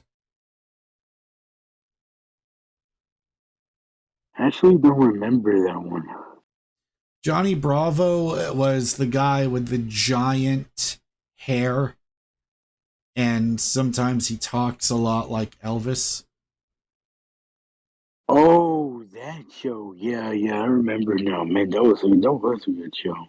Yeah, because pretty Jeez. much it was like, Man, it's yeah, been years. I feel so old because I haven't watched any of that, in a while. yeah, but I mean, it's on Paramount Plus, a lot of the Nickelodeon stuff. I'm gonna have to check it out again.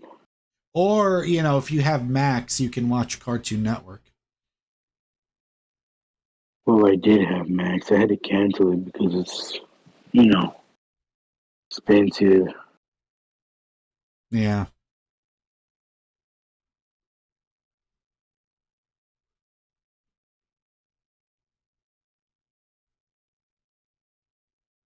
I never saw a regular show.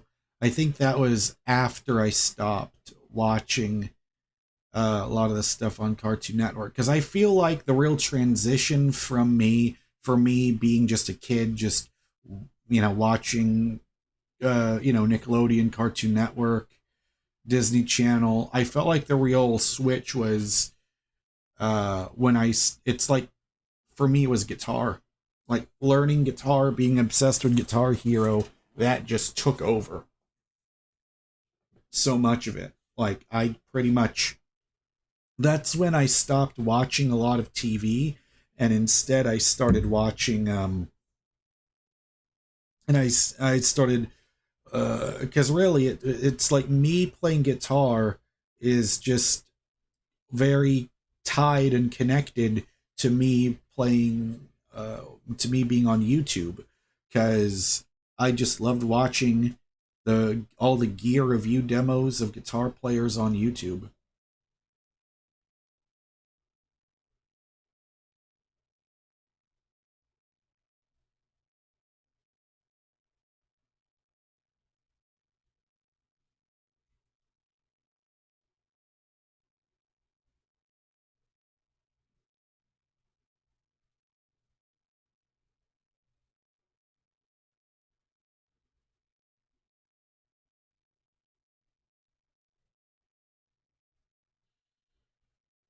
You are my sunshine. You, Someone wrote that in the chat room. I know. I'm looking at it. It's funny. Uh and there's one topic I want to talk about, but I'm really not gonna open that can of worms.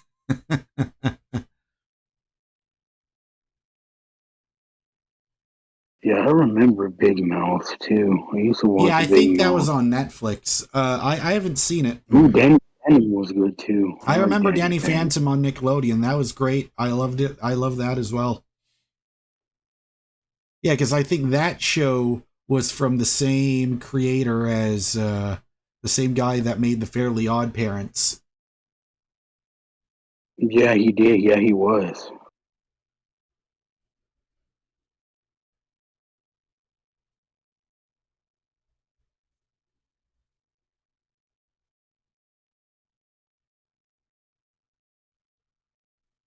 I also like to watch Kim Possible.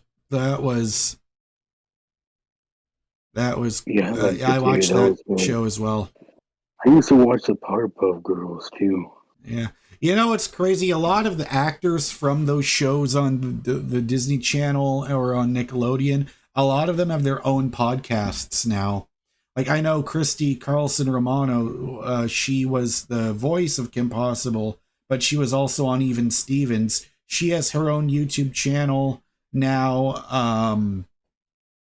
And then there was, Josh Peck. He has his own. He has his own. He's got his own podcast. I think I remember watching the very first episode of that, and it was Josh Peck, and his guest was Hillary Duff, and that made my brain explode just growing up watching those two, because I never saw them like interact before, because it's like I knew Josh from Drake and Josh on Nickelodeon, and I knew Hillary Duff from Lizzie McGuire on the Disney Channel. So that was cool seeing those two together, just sitting down for an hour talking.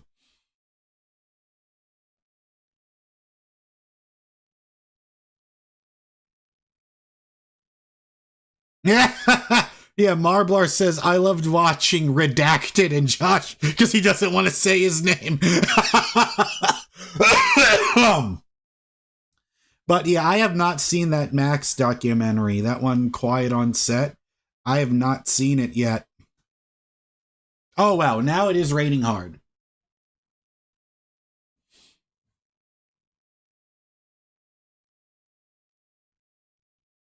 Oh, yeah. I remember Billy and Mandy on Cartoon Network.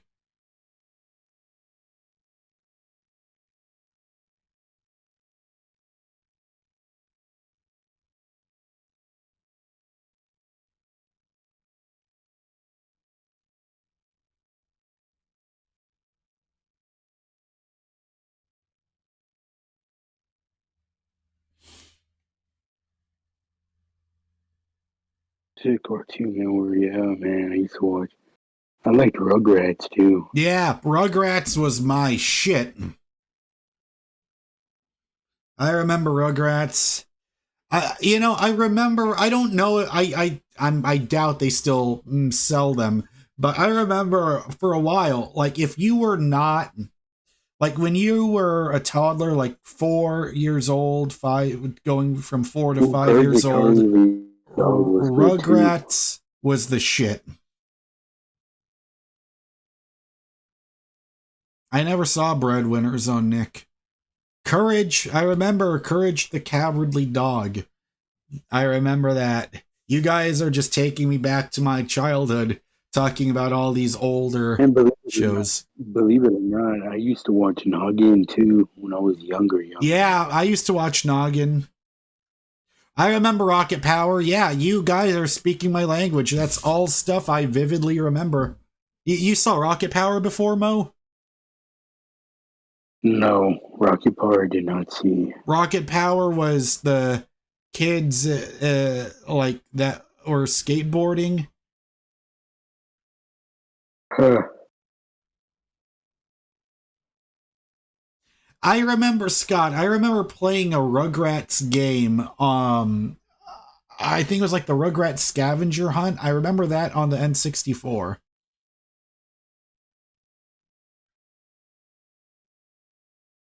It just feels weird that there's other people now calling us old for remembering the 90s and early 2000s Nickelodeon and Disney Channel and Cartoon Network. Because I remember, yeah, after school, that's what I would come home to watch. That stuff was always on.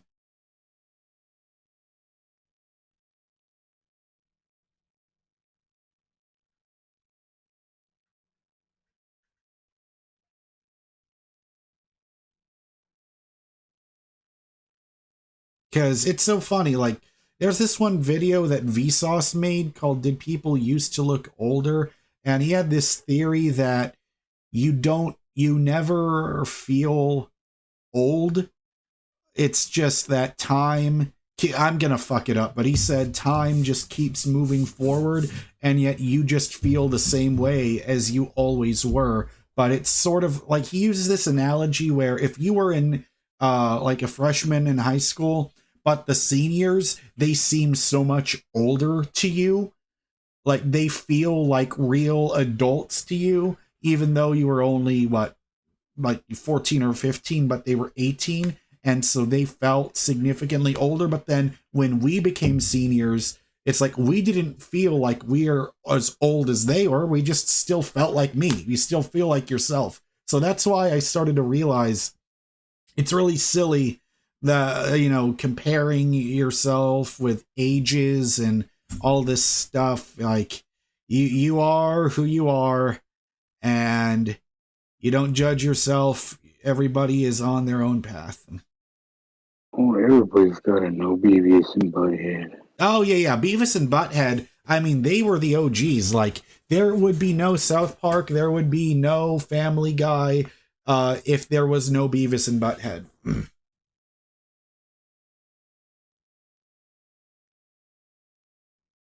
All You right, crazy. Yeah. Yeah, Vegetarian Phew. is here. Um, Playing Bioshock 2 on super hard mode. I never finished Bioshock 2. I remember renting it from Hollywood Video when it was brand new. Man, that's another thing I miss. Those like Blockbuster and all them. Yeah, I mean streaming, it's just the internet that took over, just a sign of the times.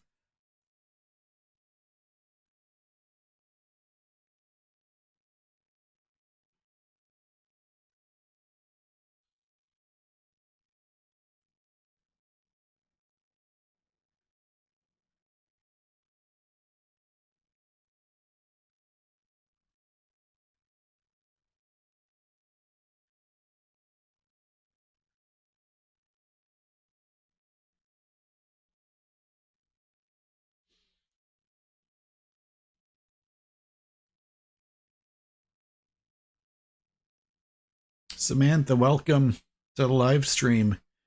Johan says no GTA Today, I don't know, because most people don't really seem to care whenever I live stream or whenever I start playing a game. It's like the only time I actually like kept the amount of viewers I had while live streaming was when I was playing The Last of Us, and when I was playing The Last of Us and Spider-Man. But when I start playing GTA, everyone just starts running away.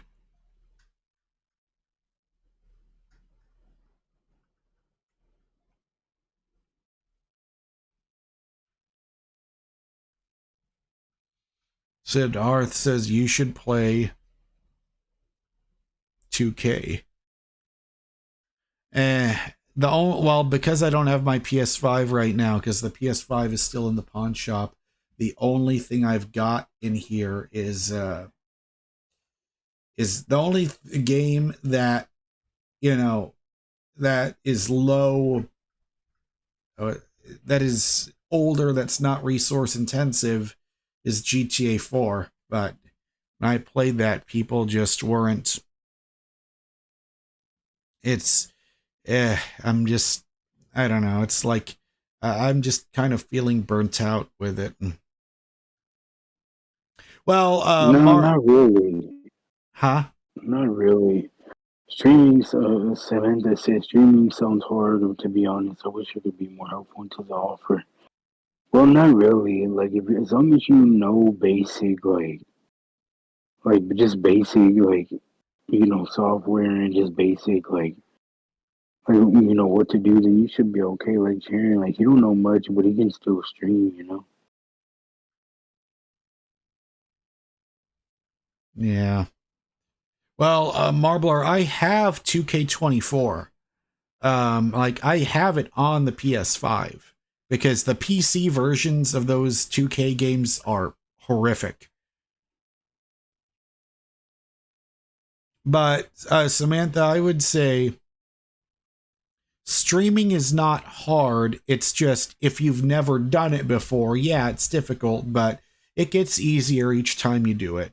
Like I didn't know what the hell I was doing the first time I tried to live stream years ago, but this is the first time now whenever I actually click on the start streaming button, I actually have people in the chat room. Like I used to be lucky if I had even one person in the chat room. But now, thankfully, every time I stream, like right now, we've got 33 people here. Eels on Wheels, welcome.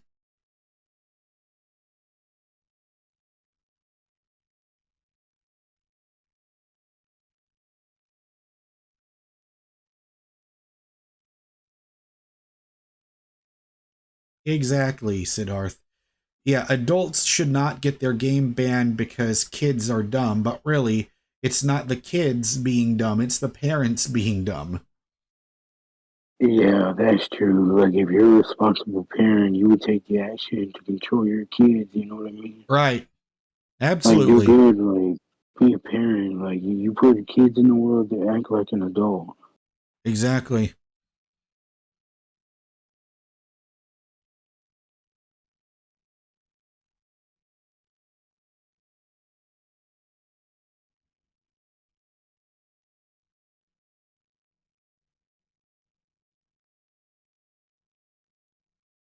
Sharing the goat.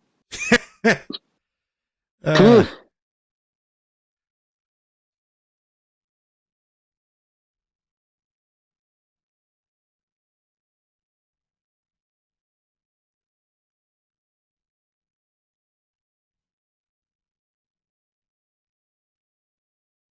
I guess we can just, I don't know, play something, but I doubt it.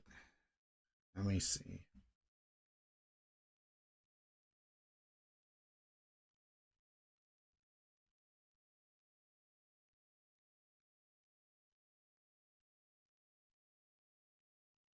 Narblar says these chatting streams are so authentic. Sometimes trying to stream a game gets lost in the crowd, and other people try to play a character on stream. Well, that's the thing is, if I actually do live stream myself playing a game, it's because that's what I want to be doing at the time.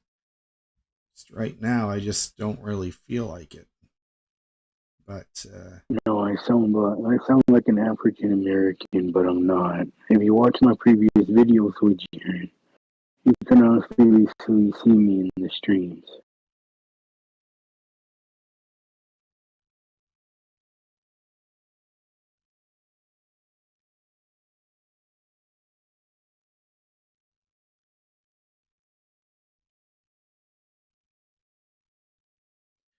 uh, well, vegetarian. I don't have a PS5. I mean, I do have one. It's still in the pawn shop because I don't have the what the I don't know. It's like I don't have the whatever the amount is, like the $260 I need to get it back.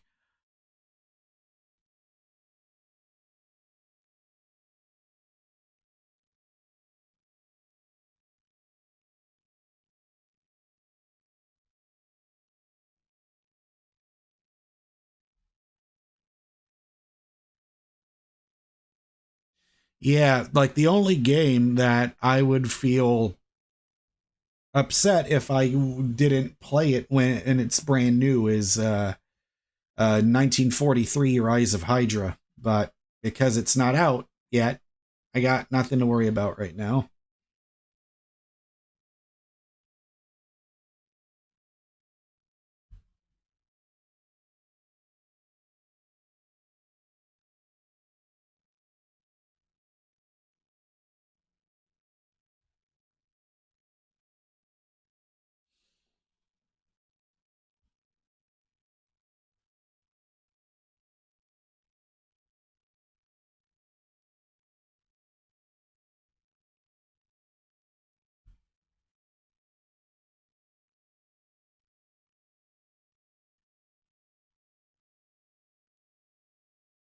Yeah, the last new game I bought on Steam was Deathloop, but that game can barely run on this computer.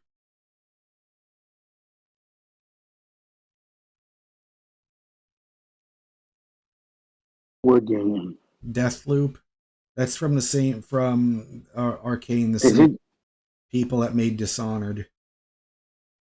Oh man, Yeah, so dang, I can run it on there. See, barely. Like it's always under 30 frames per second. ooh,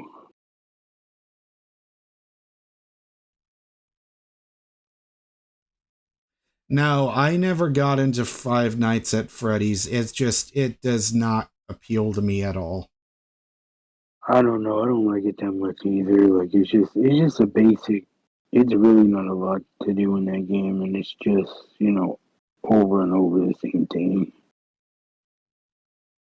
So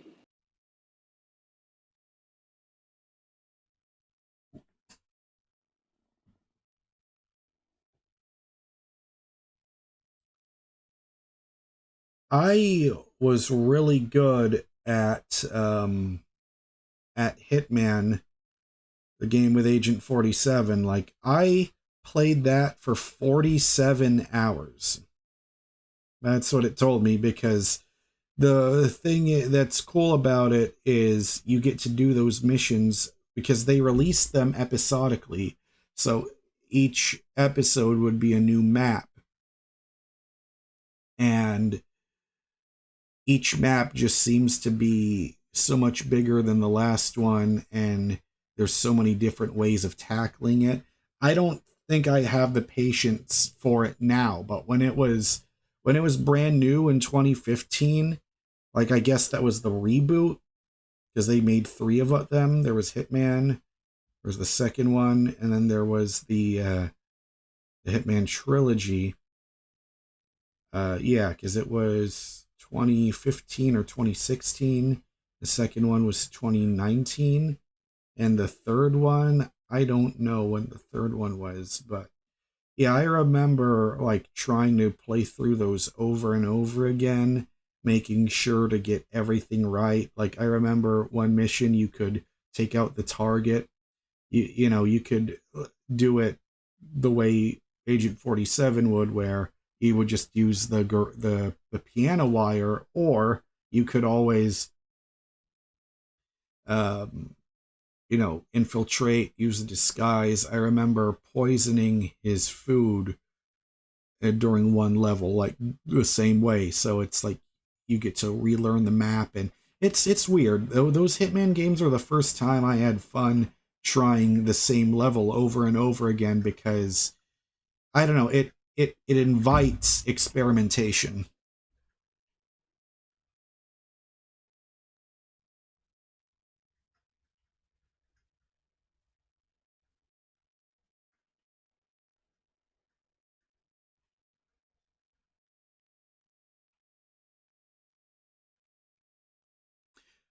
Okay, I'm not going to say your name out loud, because that word is the number one thing I'm trying to stop.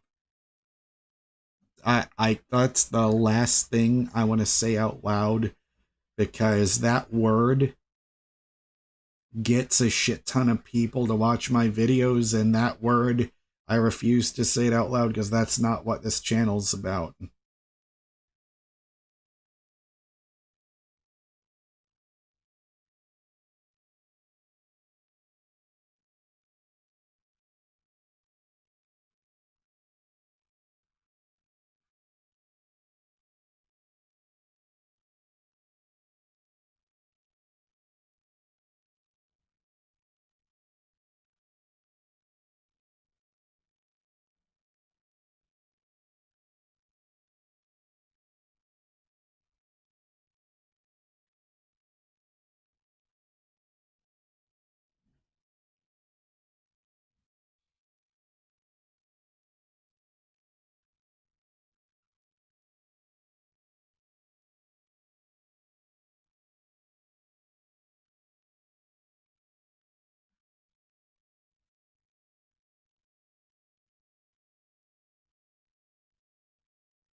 AZ Raccoon says, is there any limit of how much time you set yourself when playing video games? I mean, that's just no.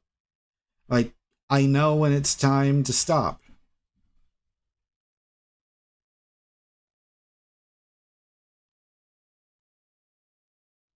Because I understand when to start, I understand when to stop. I'm not some idiot kid. Because I remember before, you know, I never let, even when I was a kid, I never let playing video games get in the way of doing well in school.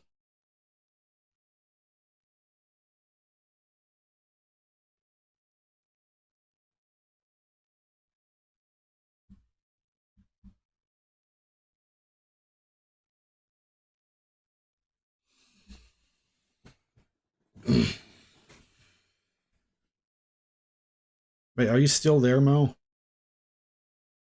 Yeah, I'm here.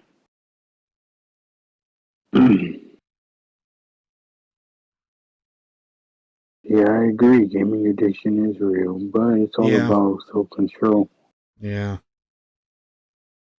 Oh, But you no, know, Raccoon, I know you're not patronizing. I know, but sometimes I just feel like, because it's so funny, because it almost feels like for the first time there's a backlash against video games now, whereas it felt like for the last, a lot of people before, in the past, it felt like video games were accepted. And then all of a sudden, this whole self-improvement trend on YouTube just started back up. And it's like, even though I still love video games, it's like those few times, like especially during my Spider-Man 2 playthrough, I would get so many fucking people in the chat room saying, "Stop playing that game, you're wasting your life, no wonder you don't have a girlfriend, blah, blah, blah, blah, blah." It's like, why don't you tell that to all the other people doing that for a fucking living? Like, they get to do it, and yet me also wanting to do that is so horrible all of a sudden. So it's like there's a certain select vocal minority that shows up in my videos. I know what group they're from. I won't dare say the name out loud on stream because I don't want their fucking attention. Exactly.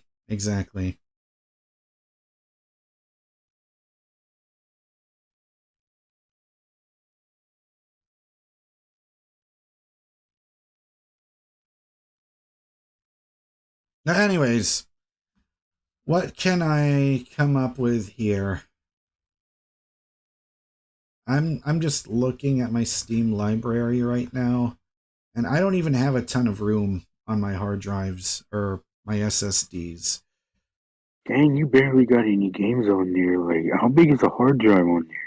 Well, I have, so there's like the main drive, the C drive, there's 36 gigabytes left on it. And then my secondary drive, there's 77 gigabytes left on it. Oh yeah, you don't have much. You got under 100 gig in there. Yeah. Because I've got games on here that I can install and I can play them, but You probably could, but you would have to delete all the other games to play one game. Exactly.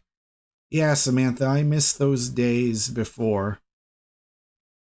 Wait, Guitar Ninja? How it's funny that you're saying now these days it's sort of cool because I just get so much bullshit on my homepage of like all these like productivity channels say you need to stop playing it.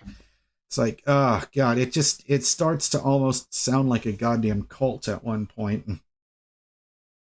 Well, I mean, Samantha, I still get discs for my games. I still get them.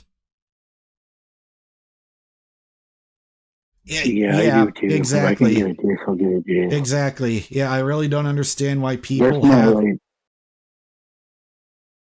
Yeah, it says, I really don't understand why people have such a strange obsession with your choices.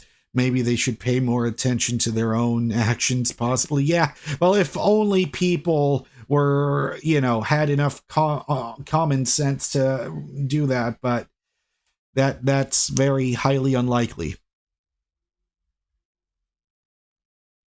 But the thing is, even when you install a disc, it still takes a long time.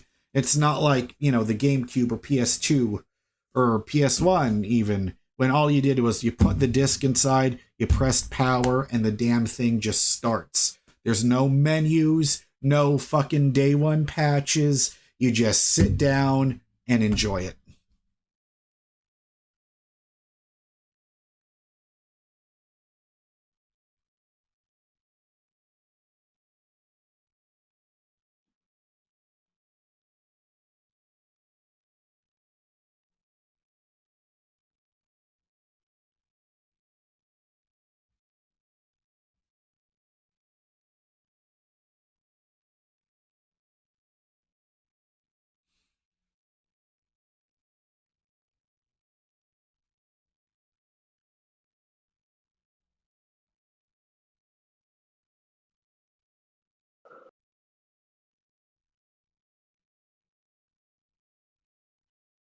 Mm.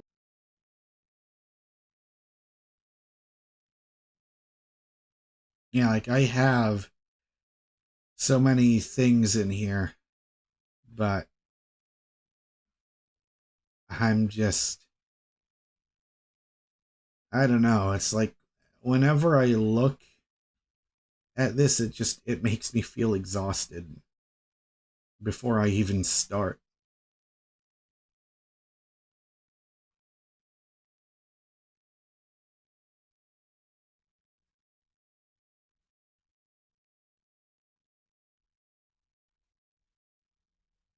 Oh, yeah, I remember those days.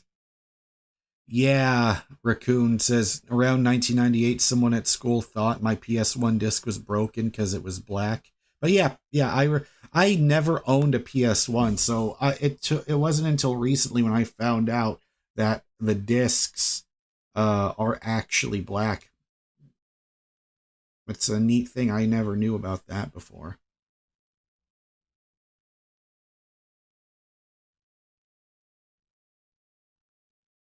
Hey, for some of you guys that are in the chat room, I'll put in the link to my Discord so you guys can watch, or so you guys can join.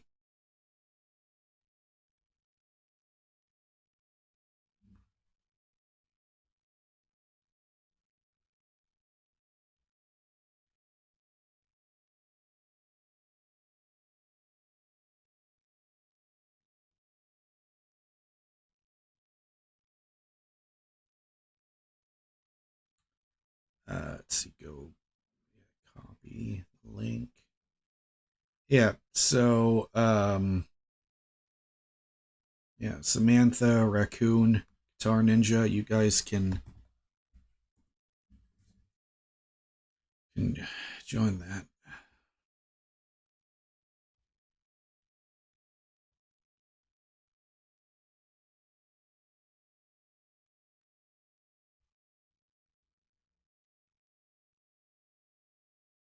Your childhood was video games and death metal. My childhood was mostly video games, and it was video games and MTV and Nickelodeon and Cartoon Network.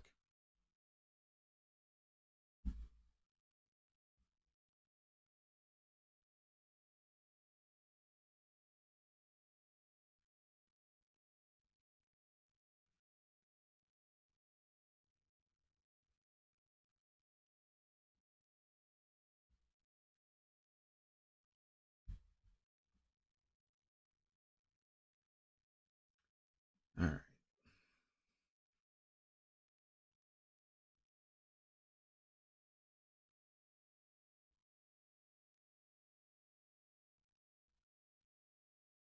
I guess I'll just start it up. Why the fuck not?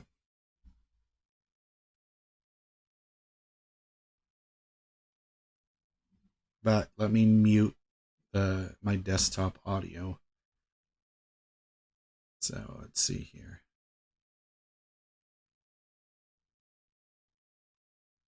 Well, I don't know if anyone even watches. Like, what is MTV these days anyway? Like, I don't understand, because it feels like really MTV was like social media before social media. Because there were so many people I knew, that were older than me that I knew where they would always watch TRL all the time.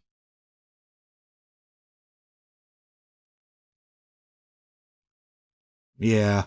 Thank you for saying that, Samantha. I feel like people forget that just because something can be pathological, like getting addicted to games, doesn't mean that it's happening to everyone. Yes, that is so fucking true. Mm-mm.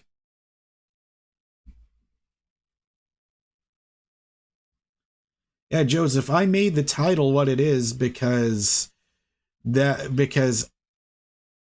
I'm just using my point of view to try to help other people that are afraid to live stream, because the only way to get good at it is you're going to suck at it the first times that you do it. And it's the willingness, the being able, or being able to get through that is the only way people grow from it.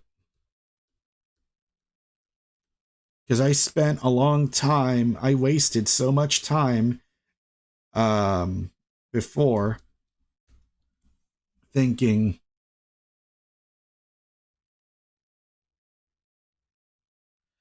AGG says you've been consistently getting way more views during live. Well, once I fire up GTA 4, let's see how many of those 32 people will actually stay here. But yeah, it's like I guess Sam, I guess Samantha, that's what brought people to my channel at first. It's like you're not alone in feeling this way thing, but the thing is you don't want to stay that way. You're like, oh, this sucks. Oh, someone else sees. Oh, someone else felt the same way I did. Cool. But instead of using that and saying, okay, so you're not alone, but that doesn't mean you need to stay in that negative mindset that so many people will stay in. Because in some ways, my whole YouTube channel is about documenting, even if you feel like shit, it's not going to change until you change. So there will be times when I don't feel like doing it, but the only way this YouTube channel is going to grow, and that's why I made a video with this title, the only way you're gonna grow, like if you really want to care about your YouTube videos, if you really want to grow, the only way to get better is to just only way to get better is you just keep showing up all the time. Because guess what? I was feeling so lazy, I didn't want to take a shower. 5 seconds after getting into the bathroom and actually stepping into the pulling out the curtain and actually taking a shower, I was like, oh, why did I feel like I didn't want to do this? This is perfectly fine. Yes, Samantha, that is perfect. You can't stop a bad time from happening, but you can stop it from it becoming your entire life. Absolutely. That is so fucking true.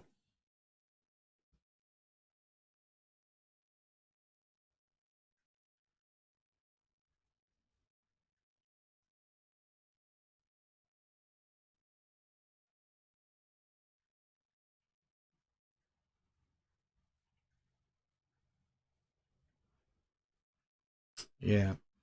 Well, it's like a bath, like it's a bathtub, but you know, that's where the shower is. I'm not one of those rich people that has a separate bathtub and shower. But eventually, hey, once I get, I don't know, once I get to like 5 million subscribers and I get more than 100,000 views per video, maybe then at that time I can afford a nice house in Austin, because that's where I really want to live. Because every time I'm there, I just feel great every time I'm there.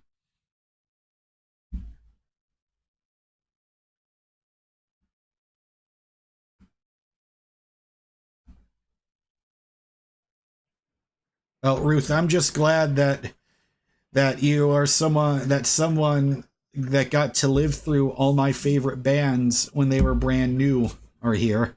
Because yeah, the all the bands from pretty much classic rock is my bread and butter. Okay, now it's really raining. Okay, let's start that up. Well, yeah, Austin is great as long as you aren't driving during rush hour. Yeah, I mean, I could say the same shit about Houston. Although I don't know if I would call Houston great. It's just because I it's just because this is where I've lived, so I don't really have too many opinions there, but Austin is the place where everything just every time I've been there, it always just feels fresh and new and exciting.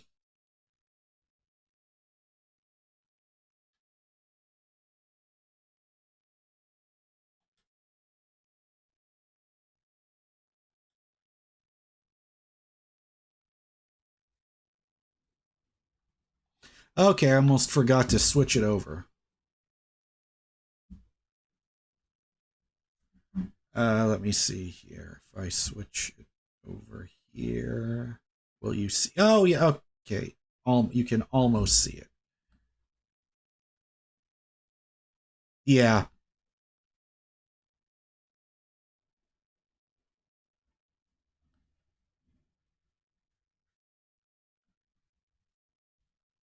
All right. All right, Mo, go ahead and like read the chat room. Are you able to can you see the chat room?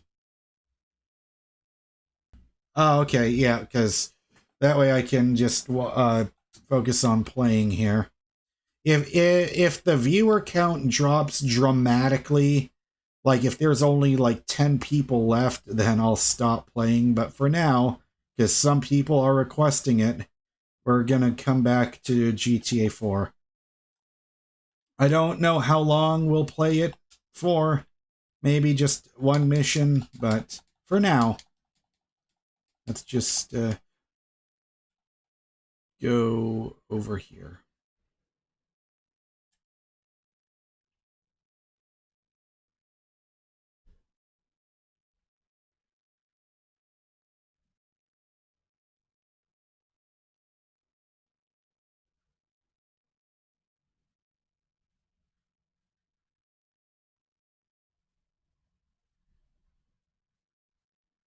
Well, then you shouldn't have been a coke dealer.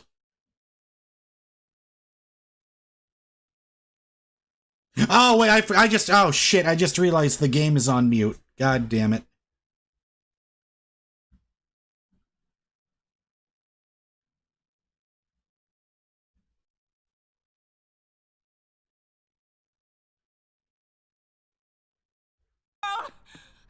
Guess I wasn't so tough, Well, right? you actually gain more viewers.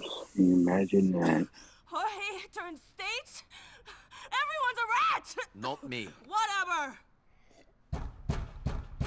Open up, man. Who is it? It's the streets, man.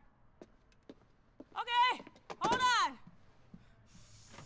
All right, man. Oh. This is what Manny's all about, man. Manny. Now, word up, bitch. You better stop slinging that shit on my streets, yo. We don't want it anymore. Hey, OJ, you catching this? Rolling. What is this, Manny, for fuck's The sake? streets have spoken. Now leave my people alone. Yo, Nico, what are you doing here? Damn! I forgot about that. I forgot that happened. I am not in the mood for this right now. Well, he said he was going to bust a dealer. Can you help me clean this Man, mess you up? just murdered him like a There's a doctor and gangbang. broker who can help. Come on, let's put him in my car. I love how Nico just keeps rolling along with it.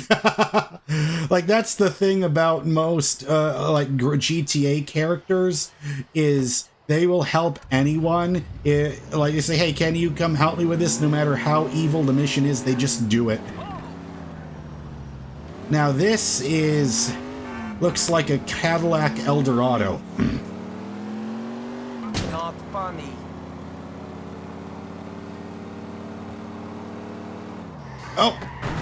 Oh god, the handling on this is awful.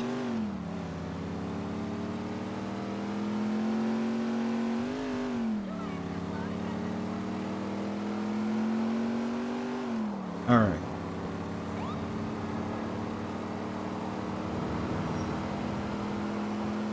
Be very careful not to hit the cop, because I am not in the mood right now to deal with a chase.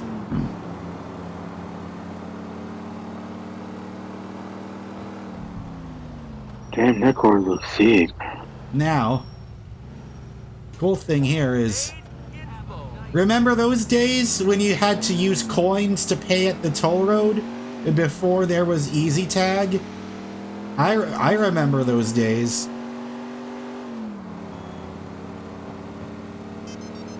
Oh, Ruth, yeah, this is GTA 4. Dang, I didn't even remember I'm that they had sorry. tolls in I'm this already game. hanging out with two friends. I've kind of got my hands full looking after them. We should do something soon, though. If there's a body in the trunk, you should use the HOV lane. Yeah.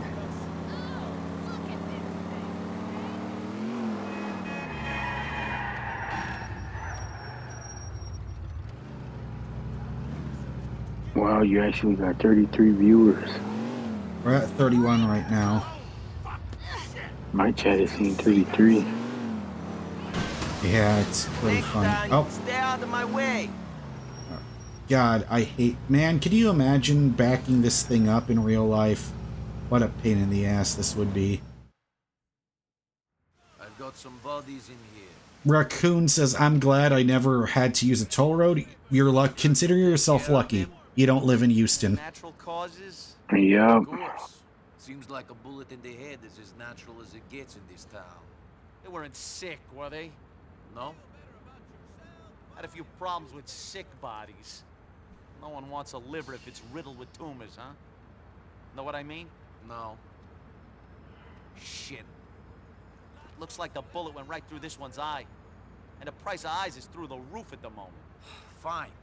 Can I leave you with these or what? Sure. I'll have these organs out on the street in no time. Yeah, GTA 6, it'll, yeah, probably next year, 2026. Maybe he'll actually be doing it now. Alright, so he dropped off the bodies. Oh, that's weird. In Arizona, there's no toll roads. Wow. That would be nice.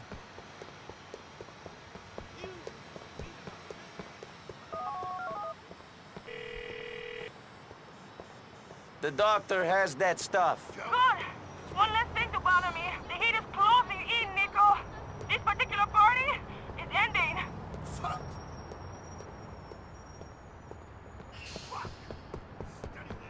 Alright, let me go find... Yeah, the tolls in Dallas are not mandatory, but taking them... Yeah, I mean, that's pretty much what it's... Oh, I'm not... Hey, motherfucker! English bitch, I speak beat down. I'm gonna beat your ass. You stay down, you hear? Yeah, and I took your money too. It wouldn't be Grand Theft Auto without this.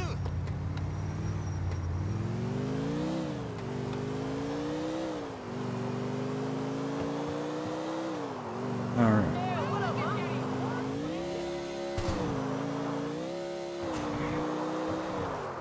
Alright, where am I going now?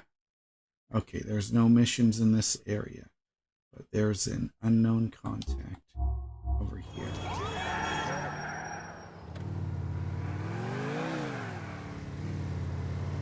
It's an 85 Monte Carlo. Okay.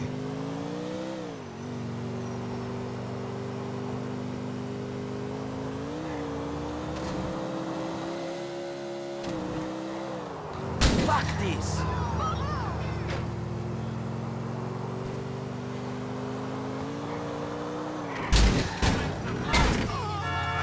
Yeah, that's what happens when you try to read the oh, what are you doing? Huh? What are you trying to do? What's this guy trying to do? Okay, I thought the taxi cab driver wanted to beat the shit out of me.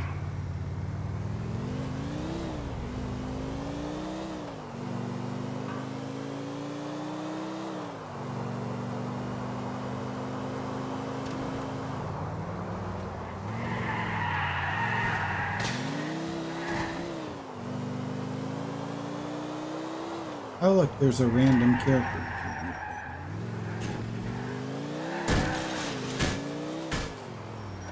Hi.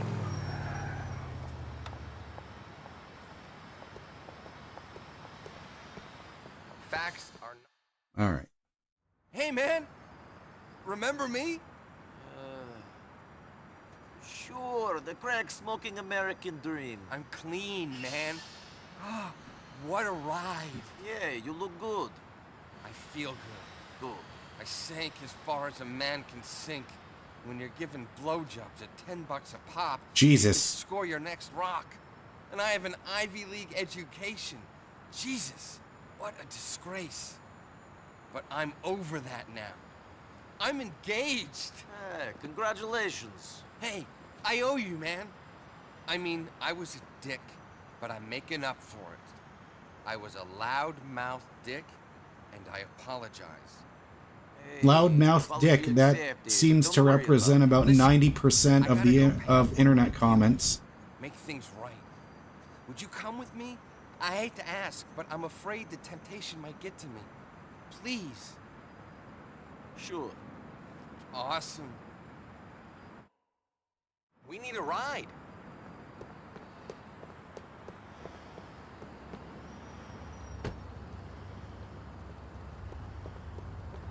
All right. They're over on Onion, just off Asparagus Avenue. Asparagus Avenue? Was the Green Giant the guy who made the... Was it the Green Giant? I asked my sponsor to come along, but who he says was the architect? I gotta do without him. Thanks for helping me, dude. Do not mention it. This is step number 9 in the program. I'm making amends to all those I harmed. Expensive process. Could be. That said, it's a lot harder to ask people to write off the emotional debts than the financial ones. My problem hurt a lot of people. Wait. Okay, that's what was throwing me. It's back there. I had another waypoint.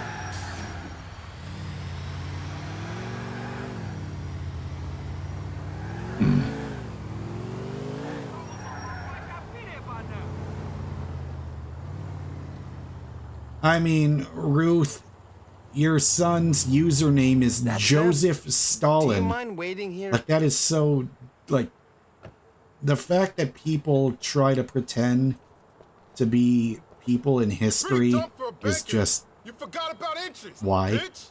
Trust the higher power. Trust the HP. Oh, shoot. Stay down there. I'm glad you were here for me. Take me back to my place on Wappinger? See, I didn't even have to walk to get rid of the guys that were beating him up. Are you upset that you couldn't make amends? Step 9's a tough one. Not everyone wants you to get better. I'll talk about it in group. You have to have That's the why soul I sometimes I just wish that it was required that you had to use your real name for anything. That way, people don't have to be a jerk on the internet. That way, they're actually held accountable for what they say. Because I honestly feel like that's what's really harming the generation younger than me, is they spend even more time than my generation did on the internet. And so they just think that the way they act Thanks for everything. online is how they can act in real life. And I know that's a too broad overgeneralization, but it's something I'm just seeing way more and more. Like, I just feel like people would be a lot nicer if they knew they had to use their real name, and they would be more polite like they are in real life, unlike being on the internet. But unfortunately, that's not how the world is. So I'm gonna stop acting as if the world should be held to that standard. But I just try to treat everyone equally and fairly until I realize... Oh God, of course. Of course.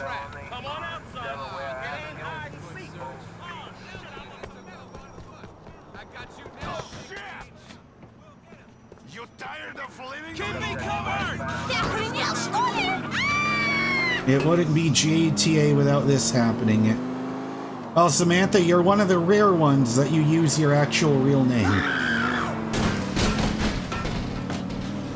Wrong, that hurt.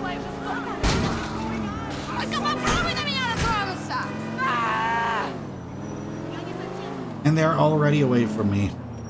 Just like that. Welcome to the stream, Alec. Timberwolves are winning. Oh, you're watching the game right now? And I'm checking the scoreboard right now. The Suns are at 86 points and the Timberwolves are at 105. Okay, don't tell me. I didn't hear it. I don't want to know, because I'm still going to watch that. But the 76ers haven't played yet, and neither the Lakers and the Nuggets, so... I see. Yeah, Alec, I'm doing well. I just decided to start live streaming. There's just start playing GTA 4, but I think I'm just gonna stop soon, because Stop re-squatting! There's oh, I just flew out of the windshield.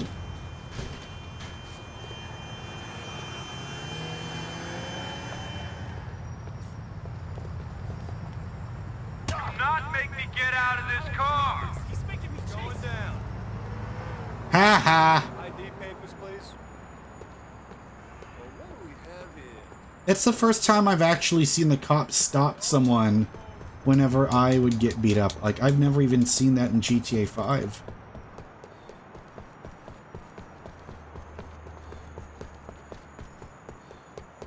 I love GTA 4. This was the first new one since I became a fan.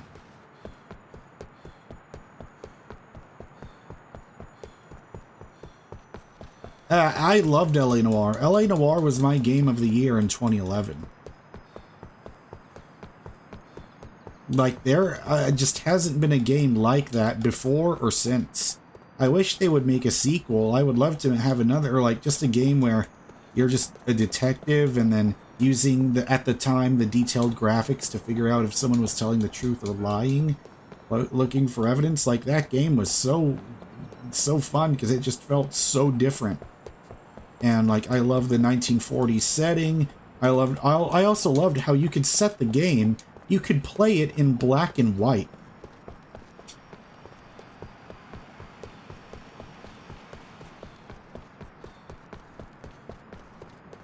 Yeah, Samantha, you don't use the chat on YouTube at all. Well, I'm just glad you decided to start watching here. I don't know if you're the one that just joined. I don't know if you use the, okay. I don't know if you ever used the... Sorry. It's hard to talk and play at the same time, especially if you haven't done it for a while. Out the car, hard man. What the fuck? I'm gonna bust you up! Oh, wait. Did he say he's gonna bust me up? Come on. You think you're so tough? This is as real as it gets, fuckface! Good night, You want the sweetheart! bullet in you?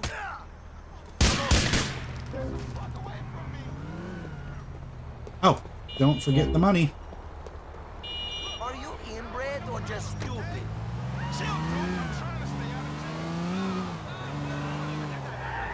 I am not in the mood for this.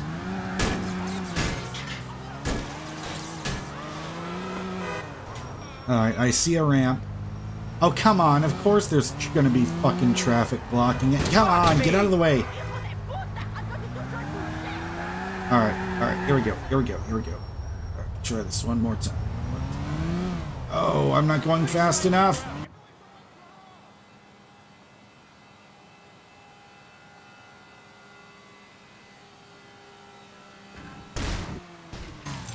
Yep. Yeah, it said not good Stay enough. away from me. Exactly what I thought. Shit.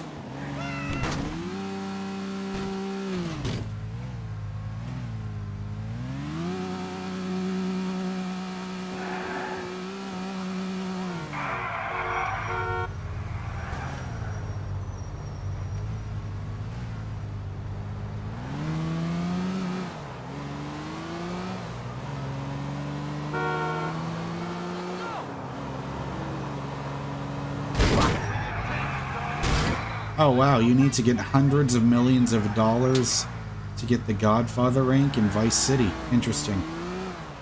Yeah, I was never a guy that cared about getting the platinum trophy for games or anything like that. I was never someone who obsessed with trophies. This city is getting on my nerves. Oh boy. Come on, start.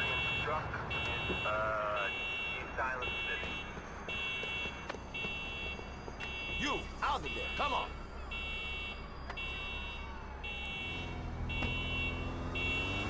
Yeah, your wanted level goes away so much quicker in this game as soon as you stay outside of the wanted area.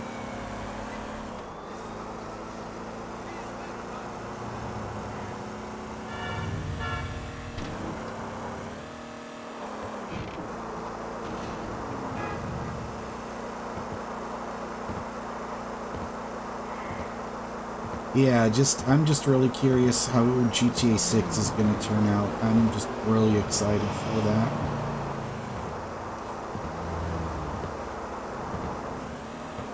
That was called Past the Cannoli. That's interesting.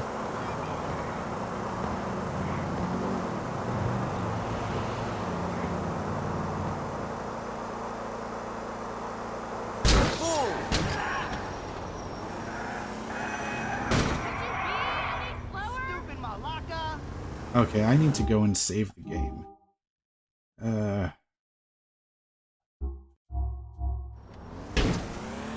Because did they change it for this PC version? No, you'd still have to go to the safe house. Okay. Yeah, I did that one mission, but I'm already kind of regretting playing this.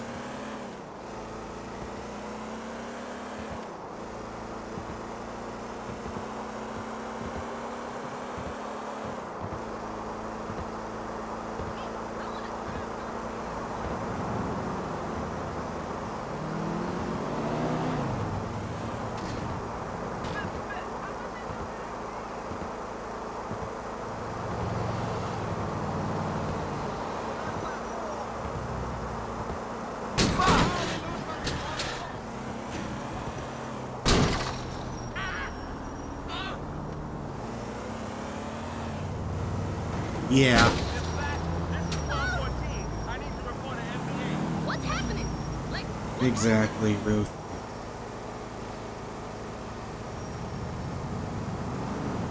Yeah, I feel like when you're hungry and people mention food, you hear those words in all caps, cannoli, right?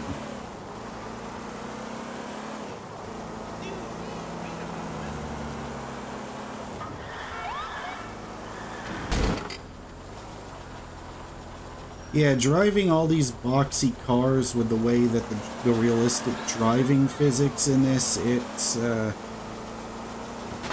yeah, it's just really tough. Yeah, the color palette on this game is very typical of 2008. A ton of the games were like this. Fuck this shit!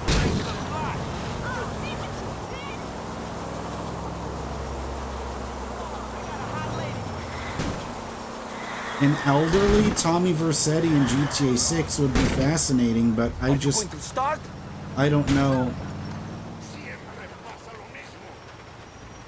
I just don't know who would play it.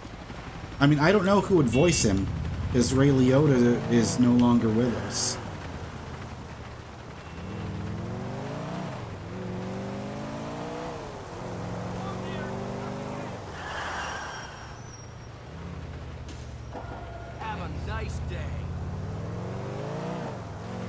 Yeah, but it's funny, it's raining in the game and it's raining outside here too.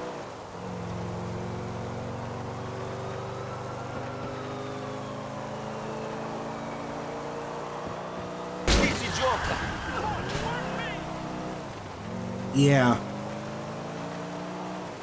Yeah, I think Ray Liotta did. I think it's just because this is before video games were, I guess, accepted among actors or something like that. Because he's thought, oh, I'll be in a video game. This will be quick and short. But I heard that Ray Liotta was really pissed off when he saw the size of the script and he saw it was like an actual real story. And I thought maybe he thought that he would be able to join it in because he thought a video game, it wouldn't be so narrative driven, but he was great in Vice City. Like, that was my first exposure to Ray Liotta, and then I went back and saw Goodfellas. But another movie he was in that I really liked was Copland, that movie with him and Sylvester Stallone, directed by James Mangold. That movie probably is the best acting performance Sylvester Stallone has ever done.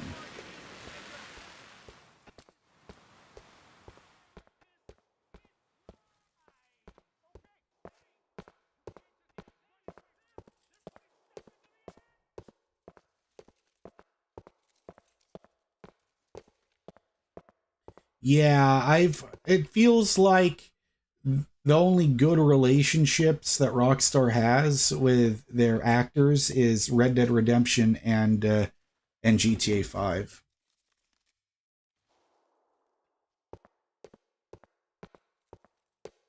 Okay, come on now.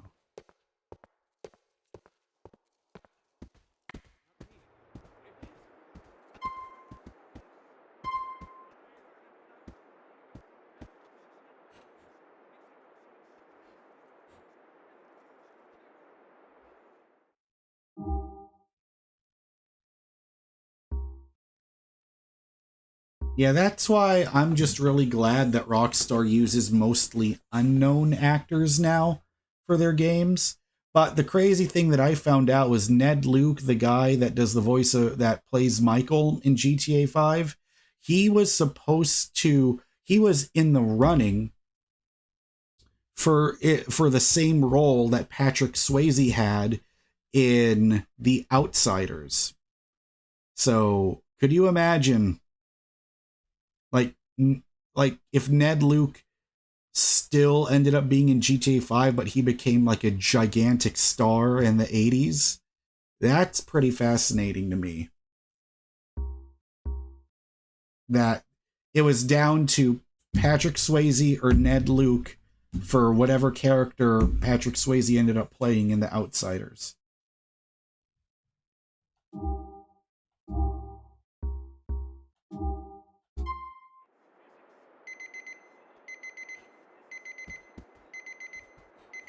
Oh yeah, I've never seen Cocaine Bear. I've heard about it. I remember like the trailers for it. Yeah, Bully 2, that would be fantastic. Alright, I'm just gonna turn this off now.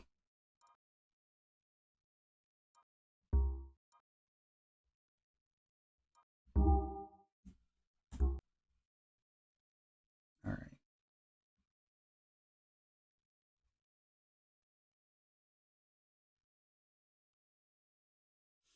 Alright.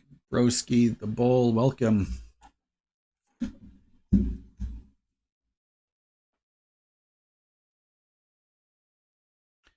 You are Samantha says you are a pretty big nerd though, because some of your favorite things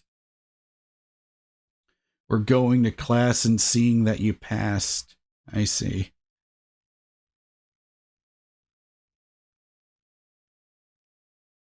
Oh shit, you're talking about bullying. Oh, okay. I thought you were talking about school in real life. I see. Oh, you remember watching Goodfellas in 1990? Wow, when it was brand new. Wow.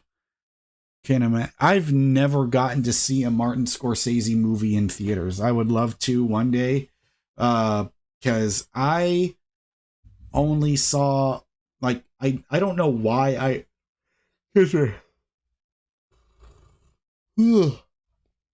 I don't know why I never finished it, but I never got to finish watching what was it? I never got to finish watching Killers of the Flower Moon. I think I saw half of it, but I really liked it.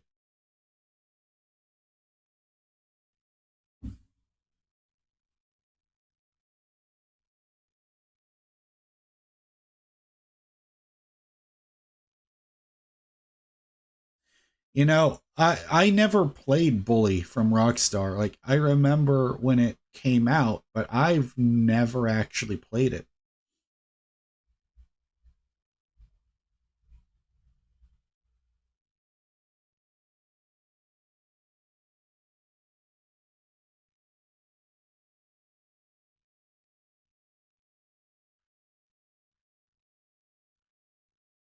Yeah, Goodfellas is definitely one of my favorites. It's great. Bully had a lot of bugs? Huh. Lewis, welcome to the live stream.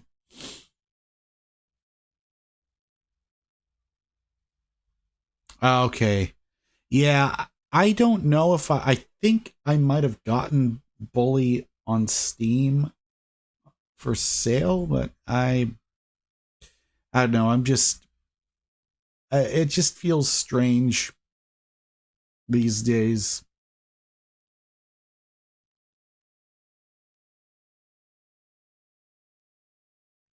Welcome, Jonathan.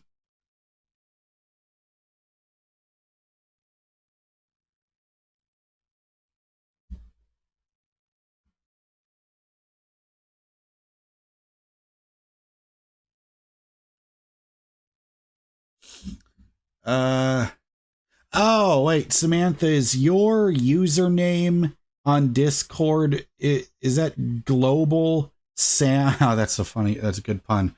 Is your name Global Sam Demic? Is that you? So, yeah, I don't know if Guitar Ninjas got into the Discord yet or not. But, you know, I'm trying to get as many of you guys that want to be in there. You can be in there that way. You know, if you guys want to talk to each other, you can do it in Discord. You don't have to do it here. Lewis said, saw your live video. Great seeing you play. Oh, thank you. You've been riding the high on that pun for years. Yeah. Jonathan says, been finding your music stuff inspiring lately. Thank you. I don't have that many songs. But because I released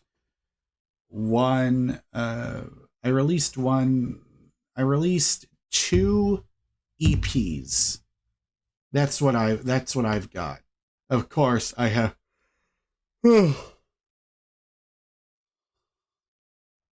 I don't understand why I keep yawning, because I haven't done anything today other than this live stream. Johnny Bean says hello from California. Welcome to the live stream, Johnny.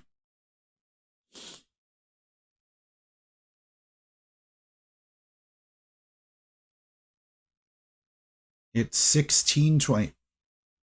Okay, so it's 4:25. Okay, so you're 1 hour behind Colorado. Okay. When you don't do anything, you get more tired. Yeah. Yeah. I mean, Chastity, I don't know when Cobra Strike is going to actually record our songs in the studio, but of course, you know, that's something we will be doing that. Just have no idea when. Because our next practice is gonna be, I think, next Saturday or next Sunday. But this is why I want to save up enough money for the car. To get a car, because instead of having Logan, the other guitar player, because he came all the way over here, but he drove an hour just to pick me up, which I'm super thankful for. But I just don't, I don't know. There's something about not having a car after you were used to driving every day. There's days where I'm fine because it's like, hooray, I don't have to deal with Avis and their bullshit anymore. But at the same time, it's like, especially when you live where I'm living in, it is damn near impossible to get around if you don't have a car, because you either walk for 1 hour to go to the grocery store, because that was like a 10-minute drive to get there. But it is what it is. Like, the last time this happened, when I didn't have access to a car, the days that I didn't do it, I just felt so horrible about it. But now I feel fine.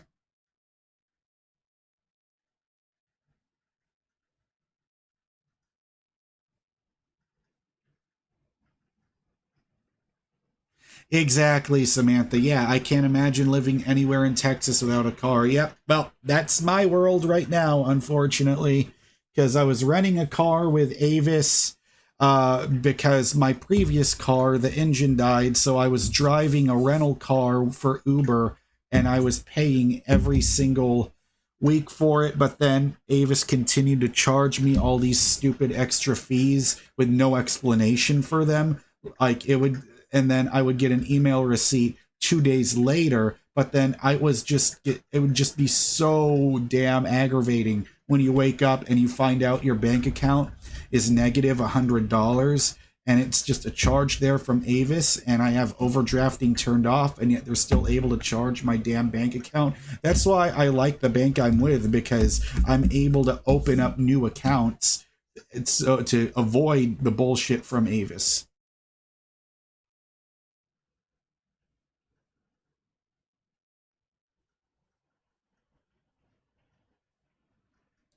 Yeah, it does suck. It sucks. Ruth says, do you use Hertz? Well, I was using Avis. I've never rented with Uber through Hertz before, but it's more expensive because I'm paying I was paying $320 every single week, plus paying like $60 or $80 every week on top of that for the toll road fees that they keep charging me. But I don't know what it's like with Hertz, and really, I don't know if I even want to know what it's like with Hertz, because I just have a sinking feeling in my stomach that if I go with Hertz, it's just going to be the same thing over and over and over again. Because while yes, it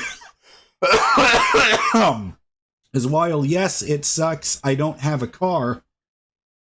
I'm actually saving more money because I never made a profit. Like, I was able to make a profit a little bit when I was driving my last car, the one that I was financing, but it was just so horrible dealing with that. But I just hate that I have to go through this stuff just to have a car. But now instead, I'm just stuck at home. Well, I shouldn't say stuck, because if you say you're stuck, there's negative connotations with that. But for the time being, because I don't have a car, what I'm planning to do is just save like maybe $3,500 and buy a cash car. But the only used cars I am trusting for $3,000 are a Toyota or a Honda. I don't care about any other car. That's the only thing that I know is like almost damn near universal. Everyone says Toyota or Honda for reliability. And I know that because my mom's car before, she had a Toyota Sienna minivan. We never had issues with it. And so I even rented a Corolla once before I got the Chevy Cruze that I was paying $1,000 per month for before the stupid engine died on that piece of shit. But anyways, it's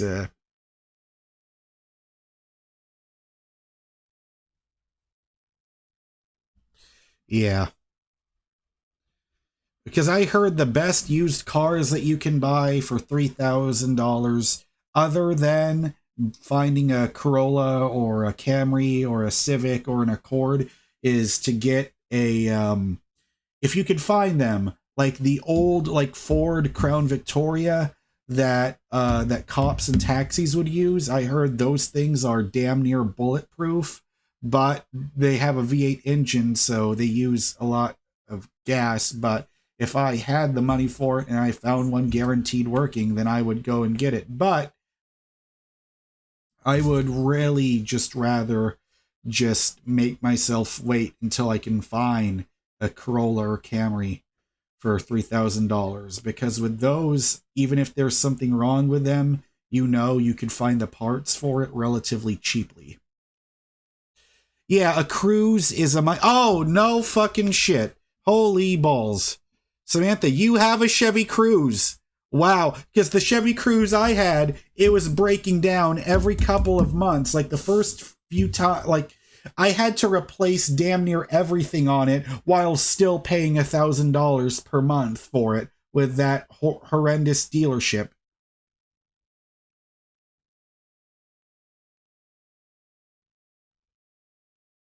Because Samantha, I'm so sorry, because I know the pain you're going through with that Chevy Cruze. Because what year is the engine light came on 2 weeks after Same with me. Because guess what? When I got the damn thing, even though I had to pay a $1,500 down payment and still paid and it was worse than $1,000 per month because it was $500 every 2 weeks. That's what I was paying for it. Yeah.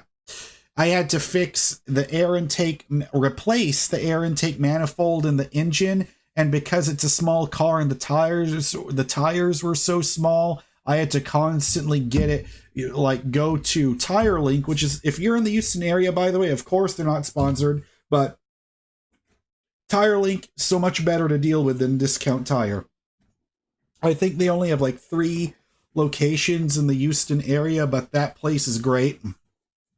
Like, they're always super friendly. They even gave me 2 tires for free one time. But yeah, the compressor for the AC broke in the middle of fucking August. So that was a pain in the ass.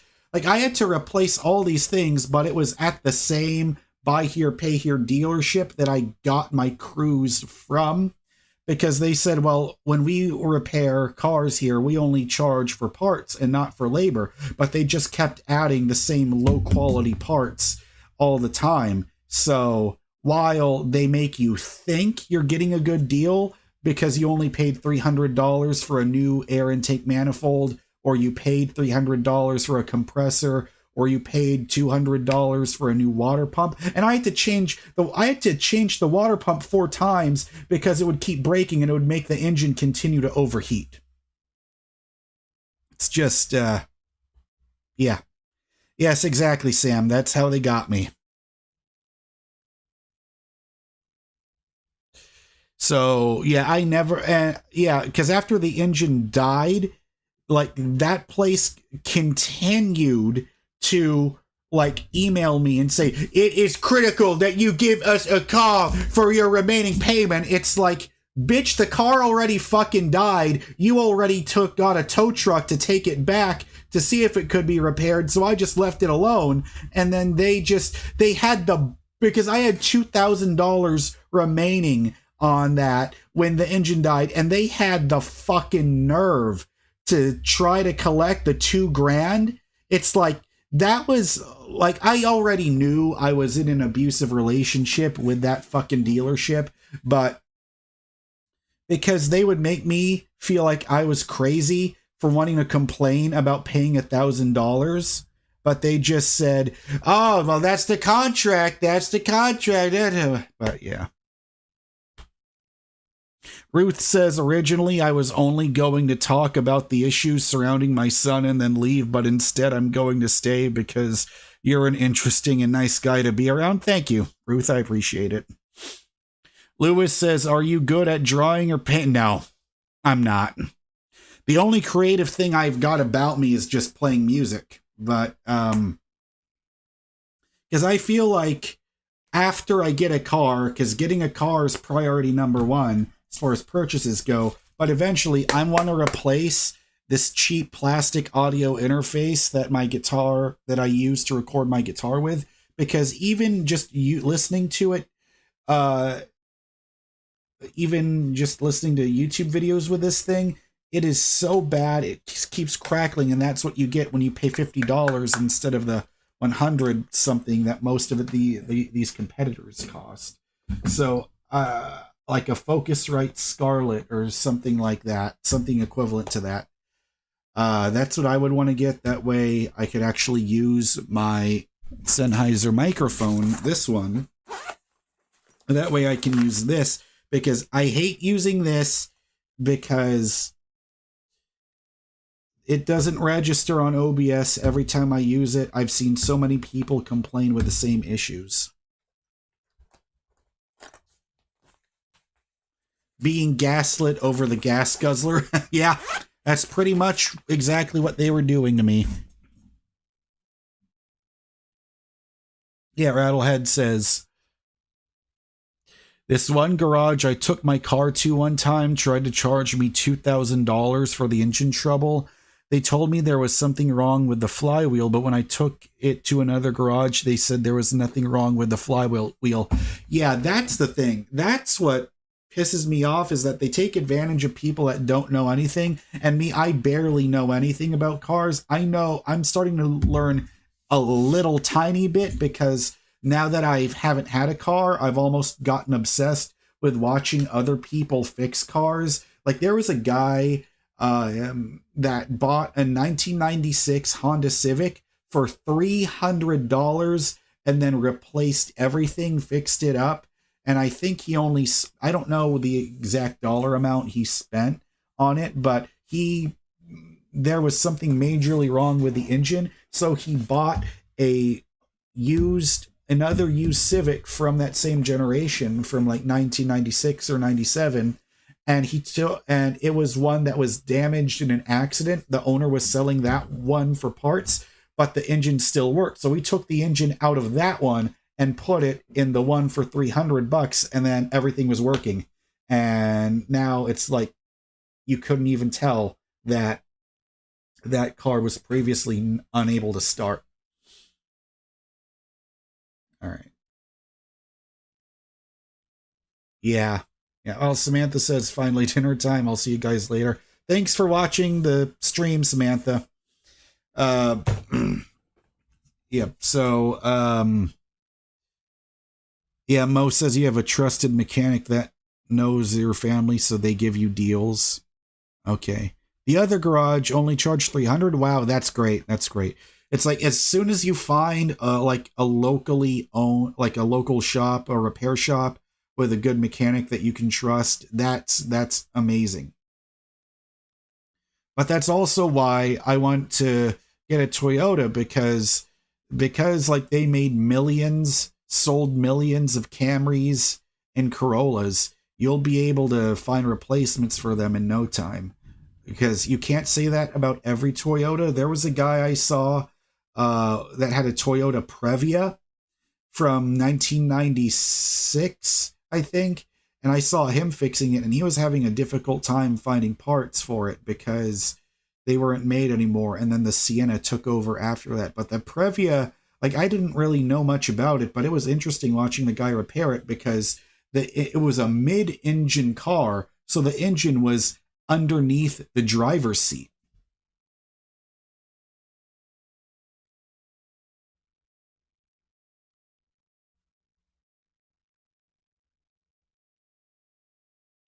Okay, yeah, you were okay. Chastity was able to fix the Honda.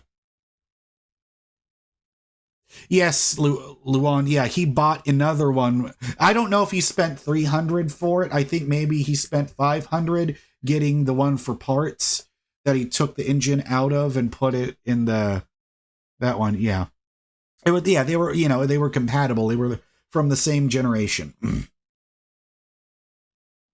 Because even when I look up Facebook Marketplace in my area, because I'm just really lucky that Anthony, the singer, my band Cobra. Oh, Jesus, I forgot you were almost there. When you said, that scared the living shit out of me. I forgot you were still on the call. I almost forgot too, really. Yeah.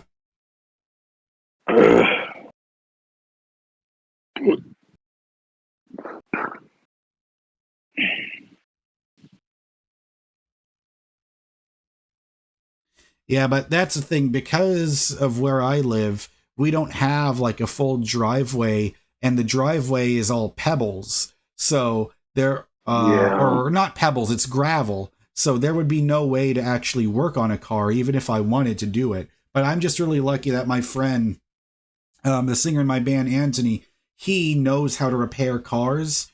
And so that's why I sometimes wish that I got reunited with him when I still had the Cruise, because if I took it to him, he would be able to see what was wrong with it. But, oh well.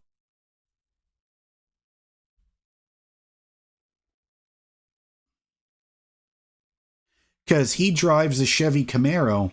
I think it's a Camaro from 2000, and yet he's able to fix his up. He puts new parts in there all the time, because he has that and a Trans Am. He has 2 Camaros, a Trans Am, and a Mustang. And he has an Escalade that he also worked on as well.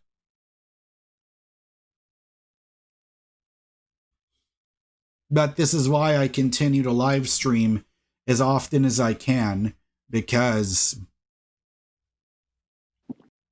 so that way, I can just start getting the money from YouTube and saving up until I get to the 3,500. because Anthony was telling me that's like a good a threshold or sweet spot. Because like a couple of years ago, maybe in like 2017 or 2018, you could find a used Corolla that would work. You could find that for $1,000, but you know, because of the economy, now that 1,000 is now roughly 3,000 or 3,500 that you can find for Hondas or Toyotas that are still around. Because I see them all the time on Facebook Marketplace. There's constantly Toyotas and Hondas around that $3,000 price range, where they're in good condition. Like the interiors, they don't look like they're completely torn to pieces or anything like that. And that's why I mentioned Toyota or Honda, because that's what I want to use whenever. That's what I want to use whenever. Because I just want to get something that I know is going to work and I don't have to think twice about it.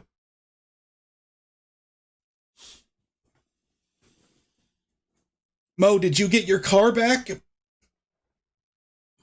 Yeah, I got it back already. Oh, okay. And everything's fine with it now? I finally turned in that gas guzzler, man. Finally. Yeah. Because that's what happens when you get a, you know, when you drive a minivan. It's like when you drive something that's bigger than what you're used to, you know, it's always gonna cost more money with gas. Hey, guess what though? When I looked at it, they replaced everything in the front. They even replaced my logo in the front too. Oh, okay. You remember how it had a damn like 2 screws on them and everything? They fixed it. They put a brand new one on there. Oh, you mean the Nissan logo? Yeah, remember Okay. I told you you seen it was all messed up. They put a brand new one on there. I see. And they painted it too, so everything is good. Yeah. I'm thinking about coming tomorrow if it doesn't rain.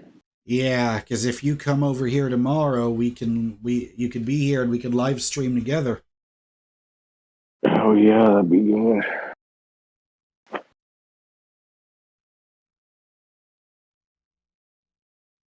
The Ferrari F40. What does that look like? Ferrari F40.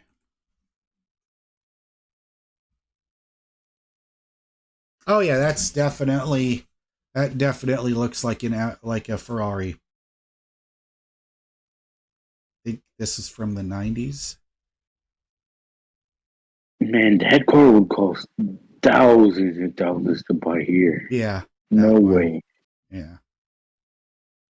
I mean, really, the car I would want if I could get one, like an old classic car, is I really like the Ford Thunderbird. Oh, whoops, I spelled that wrong. Yeah. The Thunderbird is nice. Yeah, this was back when Ford knew how to actually build good cars.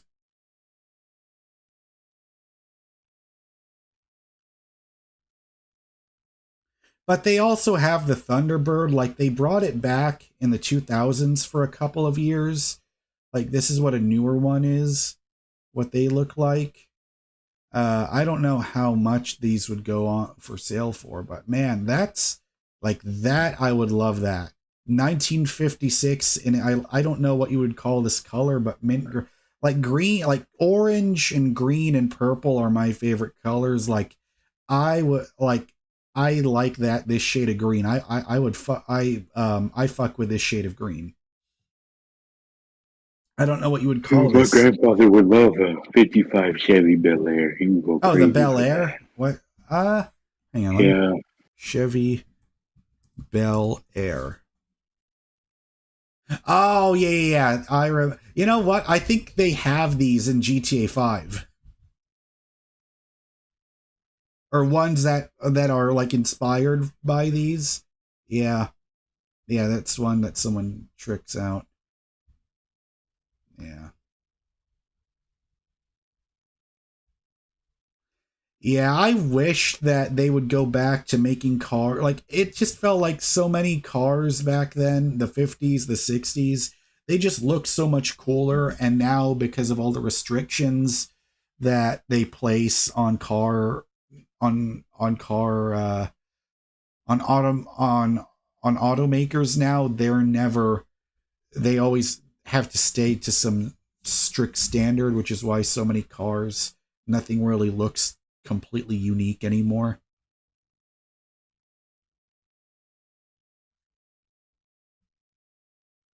What constitutes a car to be a classic one? I don't know. I would guess it's even though it feels weird for me to say this, I'm guessing cars from the 90s.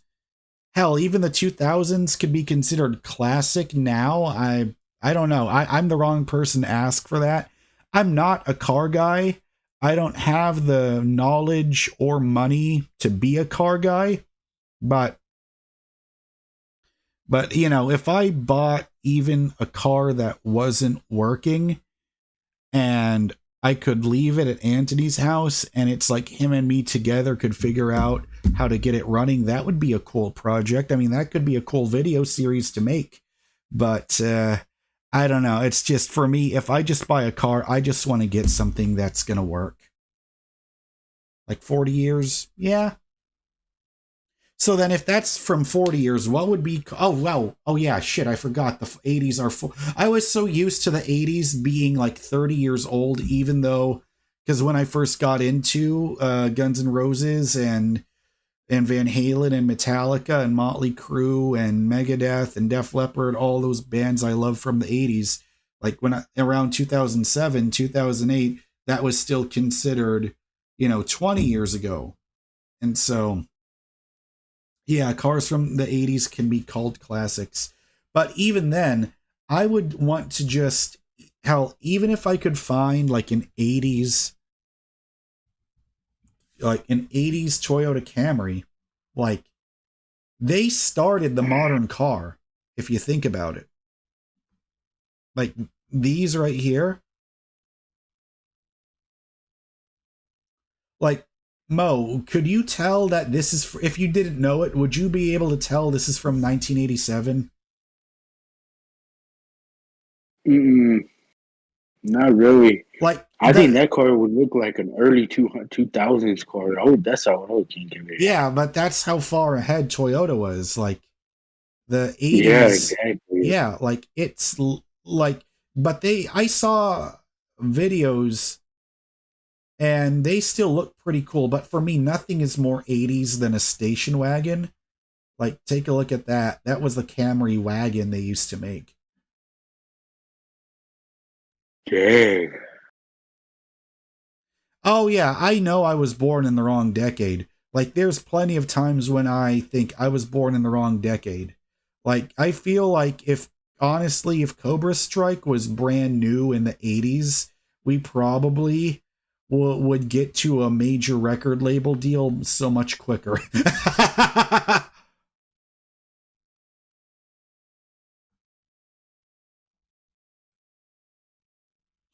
But yeah, because it's like every time I see those 80s station wagons, I just it makes me think I'm living in an episode of Stranger Things. But I think that's why Stranger Things is one of my favorite shows ever, because it's already a good, like, I came for the 80s nostalgia, even though I wasn't alive in the 80s. I love feeling like I'm a part of those time periods where a lot of my heroes grew up in. Fussy Apple, welcome to the chat. Your first car was an 88 Honda. I see. Was that like a Civic or an Accord or like some other model that's discontinued? Because I still see tons of like 90s Toyotas and Hondas on the road here in Texas, but I don't see too many 80s ones around anymore, which is why I think it would be really cool if I could find an 80s, an 80s Camry that works. It's so funny how when you don't have a car, all you want to do is talk about cars or watch videos and watch them getting repaired and fixed. But as soon as I do have one, it all goes out the window, and then I just go back to my regular YouTube routine. Yeah, you have a feeling the 80s and 90s sound is coming back. Yeah, I mean, I kind of get that, especially how it's like, because I know the band Greta Van Fleet. I know people either love them or hate them, but it just made me happy to see a band that was inspired by Led Zeppelin or a lot of the 70s or 60s, the same music I got inspired by, that they were able to continue making music in that way and see them be very successful. That I looked at that as such a huge inspiration, because those guys in Greta Van Fleet, they're younger than I am, and yet they're essentially doing what I wish, or not, what I'm doing now. It was an Accord? Okay. I see. Yeah, but as soon as I find one, I would love to. Yeah. Yeah, Chastity, you're a fan of Greta Van Fleet? That's cool, because Keanu hates them. I like them, because look at that. These are guys playing. They are essentially doing exactly what God damn it. They are doing pretty much exactly what I want to be doing. They are just playing band music as if they were a brand new band from the 70s. And that's kind of what I want to be doing, except our sound with Cobra Strike is more like the 80s or the 90s.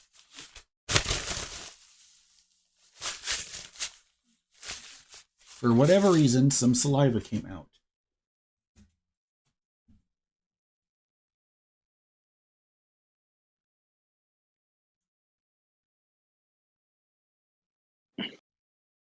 Like, Mo, what are you planning on doing today? Not gonna play some games in the live stream. All right. On my channel, my Twitch. I don't know. That's what I'm thinking.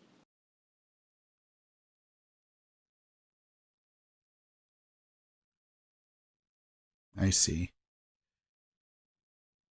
Ruth. Yeah.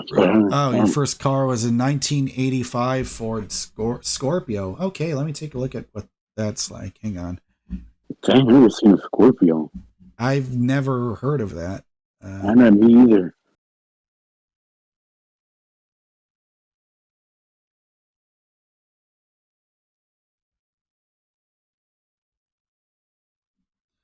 Uh, 1985 Ford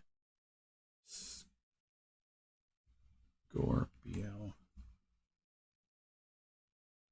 Huh. Oh, I see.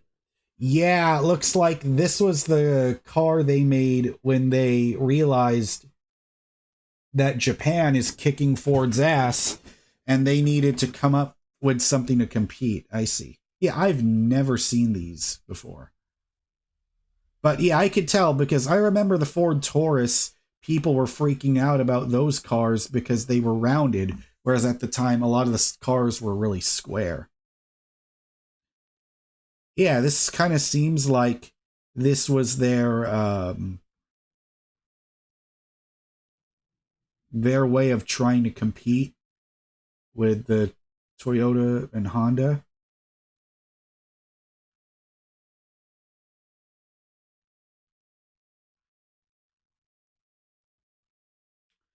So, Ruth, did you have any problems with your Ford Scorpio? Because I just have a horrific. I just have a really bad experience with Ford, because the only Ford car that I've owned and driven was a 2006 Ford 500. I got it from a dealership. They were making me pay $300 every 2 weeks, and then by the time the car died, I'm sorry, by the 2 months after I got it, the engine died. You remember that car, right, Mo? Yeah, that was crazy. Yeah. Because I already repaired it. Because I lost a tire on the freeway, which that by itself is already pretty fucking scary.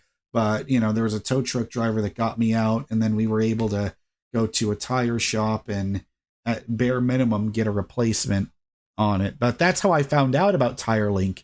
It was through them, because they were the ones Yeah, where I I got the remember new we were on the tires. freeway and the tire busted. Yeah. But that's when I learned that Ford stands for Fix or Repair Daily.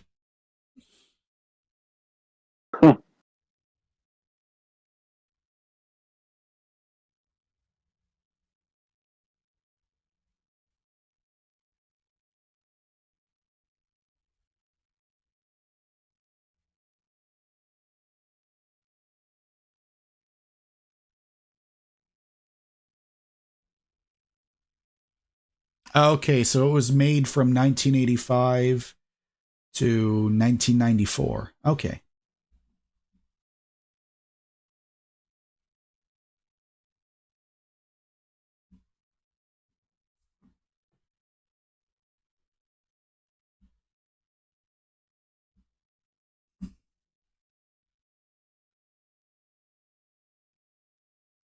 It's so funny because when I have these headphones on, it's like it makes my hair look shorter than it actually is, but it's just because I haven't because you know, it's much longer right now, but I think it's because my sides are shorter than the back. And so it might look a little uneven. But okay, Ruth says, in my second year of using it, the exhaust pipe came off while I was driving on the freeway, but after that it was fine. Yikes. I've never had that happen to me before. Am I a bike fan? I mean, not really. It's not something I really pay attention to. But you just got now. When you say bike, are you talking about like an actual bicycle or a motorcycle?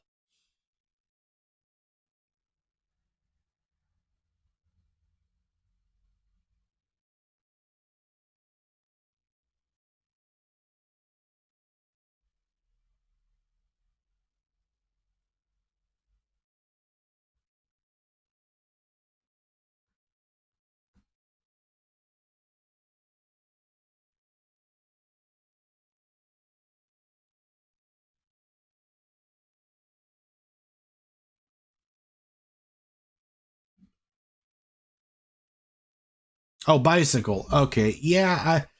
Now I honestly I haven't ridden a bike in a really long time. I can't even tell you the last time I rode a bike. I think it might have been maybe when I was 12. It's been a long time.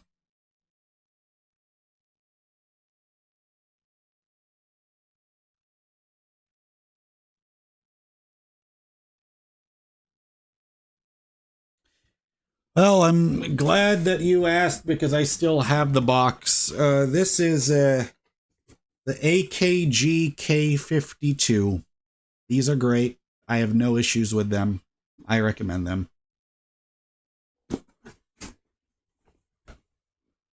I just got lucky. I got them on sale for $30. Because I think normally these are maybe $50.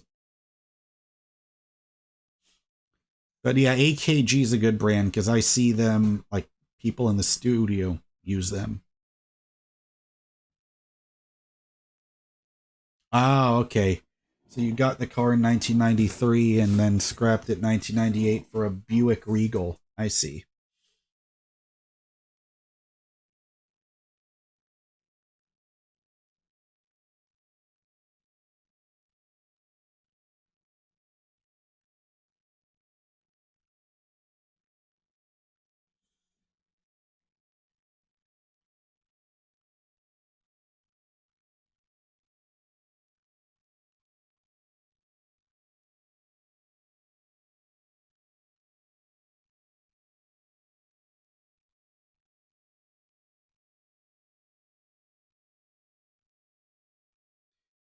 Lewis says, when replying to someone in the chat, can you read the message? You reply. Oh, yeah. Yeah, Chastity was just saying, what kind of headphones do you have? Yeah, well, these are different because these are like the band is here, and this is here because they self-adjust. So they don't have an actual tab to adjust, which is why I really like them. It's a thing that AKG does. So these are just self-adjusting. So you just put them on and they just naturally rest. That's the thing I like about this brand.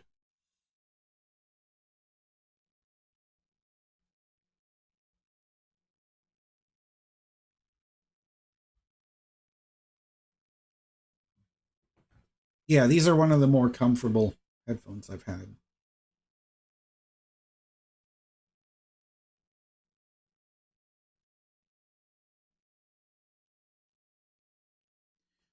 Rasan Rockdy says, been watching since 2018. Glad you have this many subs now.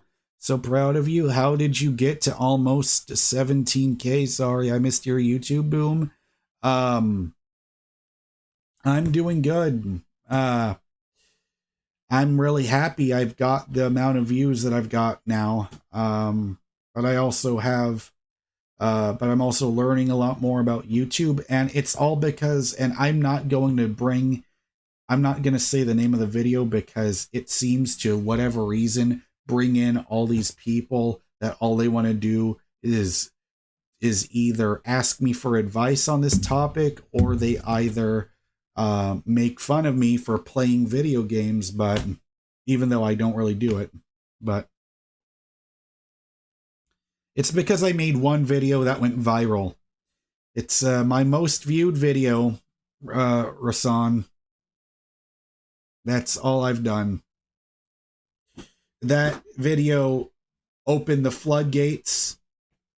Because that video got 800... Yeah. The one with 800,000 views.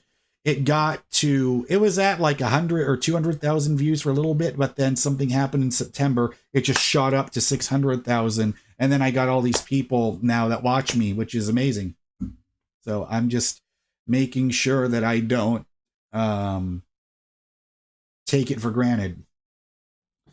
Ruth, so I used to be an Uber driver, but I don't do it anymore. And it wasn't by choice. It's because, or it is a little bit by choice, but because I was the only way I could drive for Uber, because I lost my Chevy Cruze in November last year, or sorry, in September last year, because the engine died. So I was at home for 2 months. And during that period of time when I was at home here, that's when I started to get tons of, because that one video of mine just blew up, 800,000 views.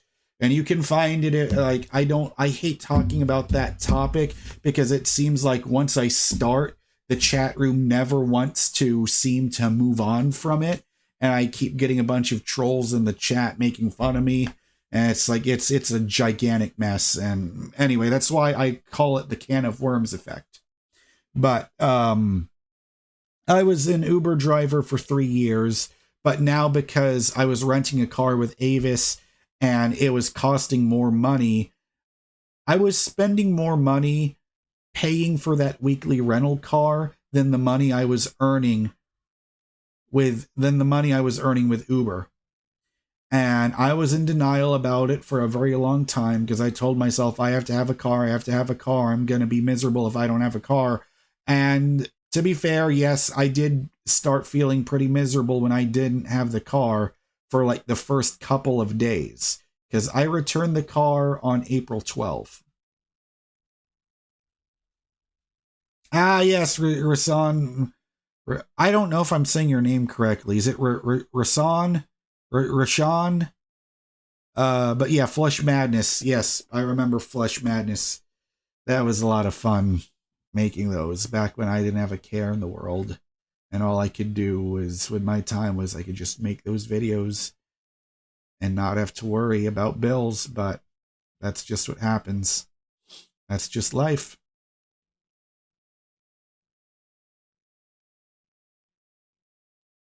Ruth says you're a high school English teacher. No way. My friend Candace is also a high school English teacher.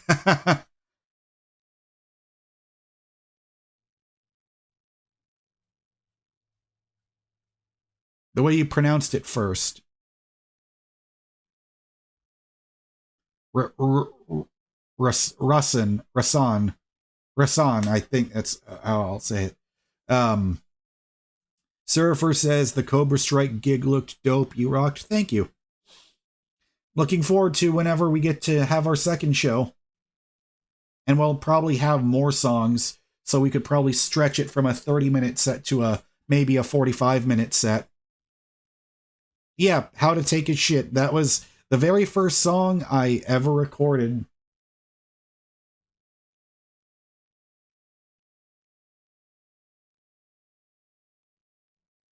Yeah, so anyway, Ruth, yeah, this is the part of me where I'm realizing, like, I don't know if I have ADHD or anything similar to that, because I remember getting tested a long time ago in 2017 for autism and ADHD, and it came back negative.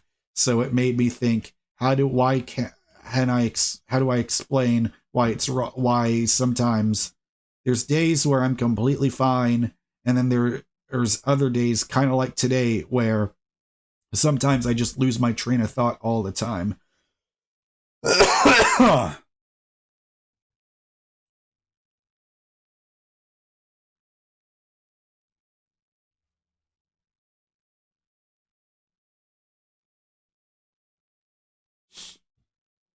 Because it just feels like there's a big difference with me, like, before becoming homeless, or even it was even after that. There was just times before, it's I don't want to bring it all back up again, but before there was, like, I just noticed all these issues I have with losing my train of thought. None of that really started happening until after my mom had a stroke.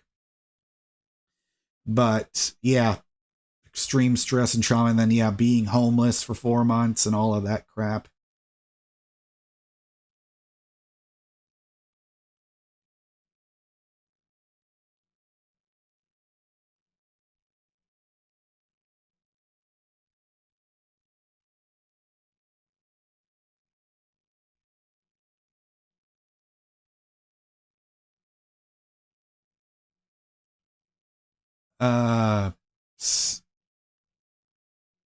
C. Lee says, it's the most hours of guitar you've practiced in a day. Probably maybe 3 hours one day, but that was a long time ago.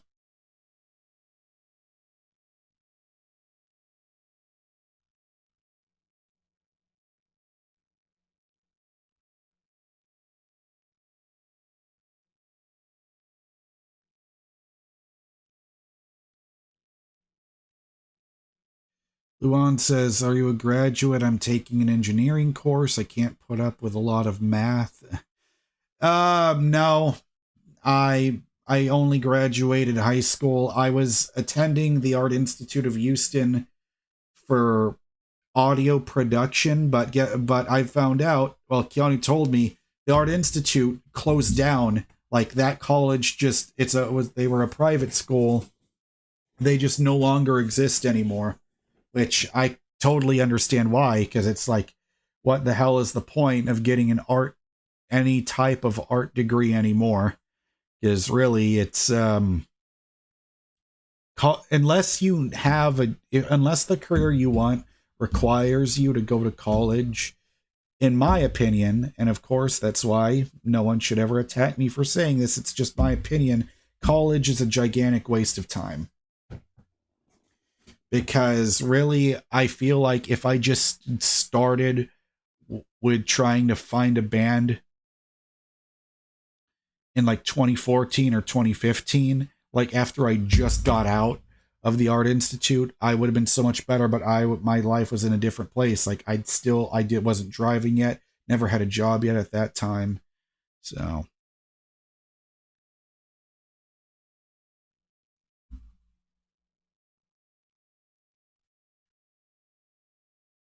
Rasan says, never was a fan of your singing, but I genuinely love your guitar skills.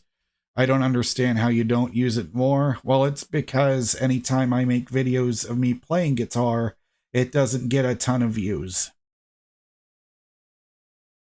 Yeah, exactly, Alex. I'm the exact same way. Went to school for an art degree I didn't finish. It's a waste. Exactly. Exactly. Like chefs, music production, other forms of art can be learned at home. Exactly. Exactly. Like what Mo said. Well, Rasan, I still want to be a singer. I still want to learn to sing and play guitar at the same time. It just kind of feels like that's already covered with me playing in Cobra Strike. I still want to come up with my own music because like my own guitar parts that I come up with, they don't necessarily fit for Cobra Strike, but that's the cool thing. I get to play bass in one band and then I could still come up with my own songs.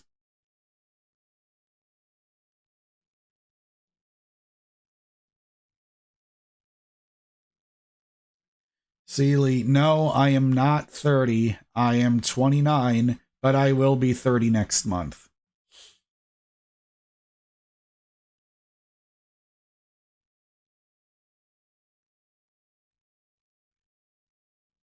I just want my 30s. Well, Rasan says you shouldn't. It says I would upload guitar vids and not care about the views. Well, the thing is, the time I spend playing, making those videos are time that could be spent live streaming or coming up with my next video, because I'm just trying to learn a new way of making videos, and I'm not good at it, but because YouTube is what I really truly want to be doing for a living, because if I can get enough views to where YouTube is my full-time job and I don't have to ever go back to Uber driving ever again, I would be really happy. But doing those guitar things, they don't bring in the views, and because I like to do them, but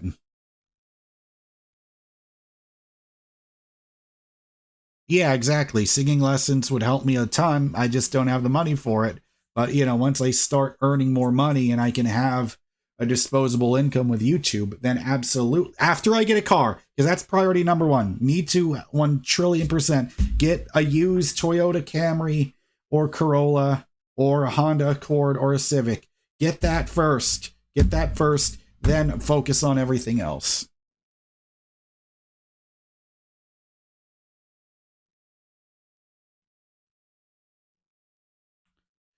Because I'm much better at singing now than I was the first time I performed in public. Like, because if you really want to cringe, you can watch that. It was a video of mine I made. It was called, I think, My First Time Singing in Public or something like that.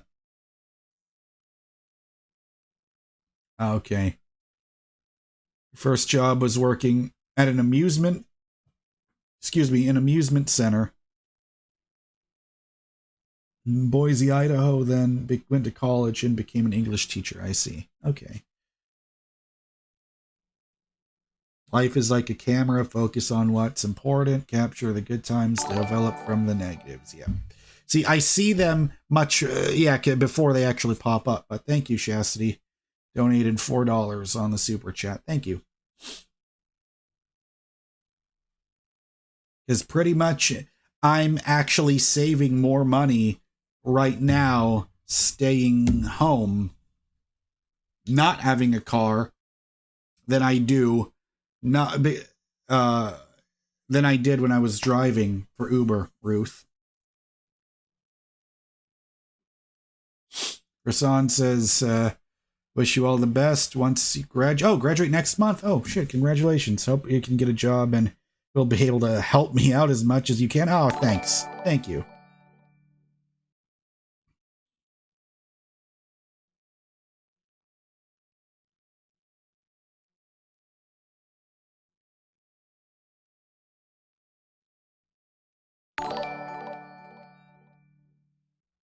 Okay, now it's $6 from Chastity. Thank you.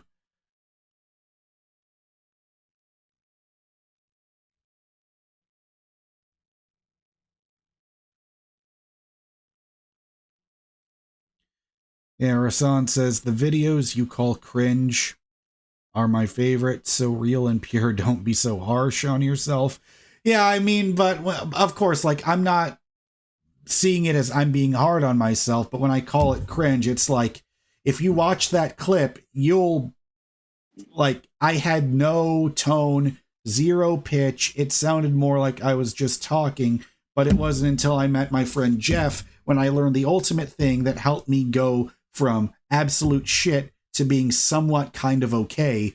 It's the part where he said, you're trying to take a word, turn it into a note, try singing a note first, and then turn it into a note. And that was all I needed. And then that's when I started recording the videos of me on karaoke. Yeah, Ruth says, you have a community filled with generosity, I must say. Well, you came in here at a good time.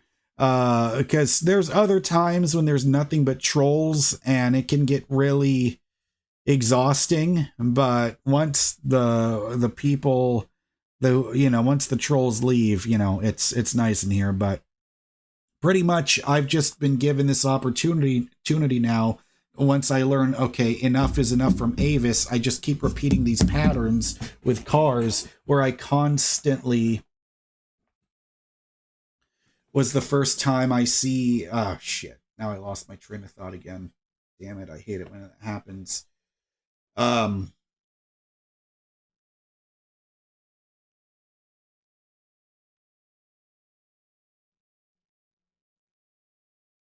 Oh god, now I completely forgot what the hell I was going to talk about.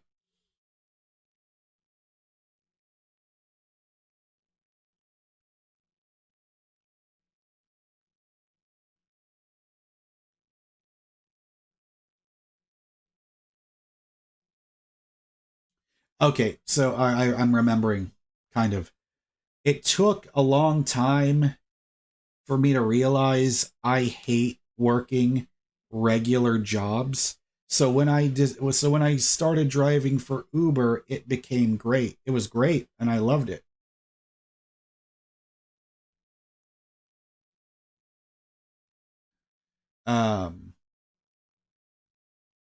It just took a long time for me to get used to it.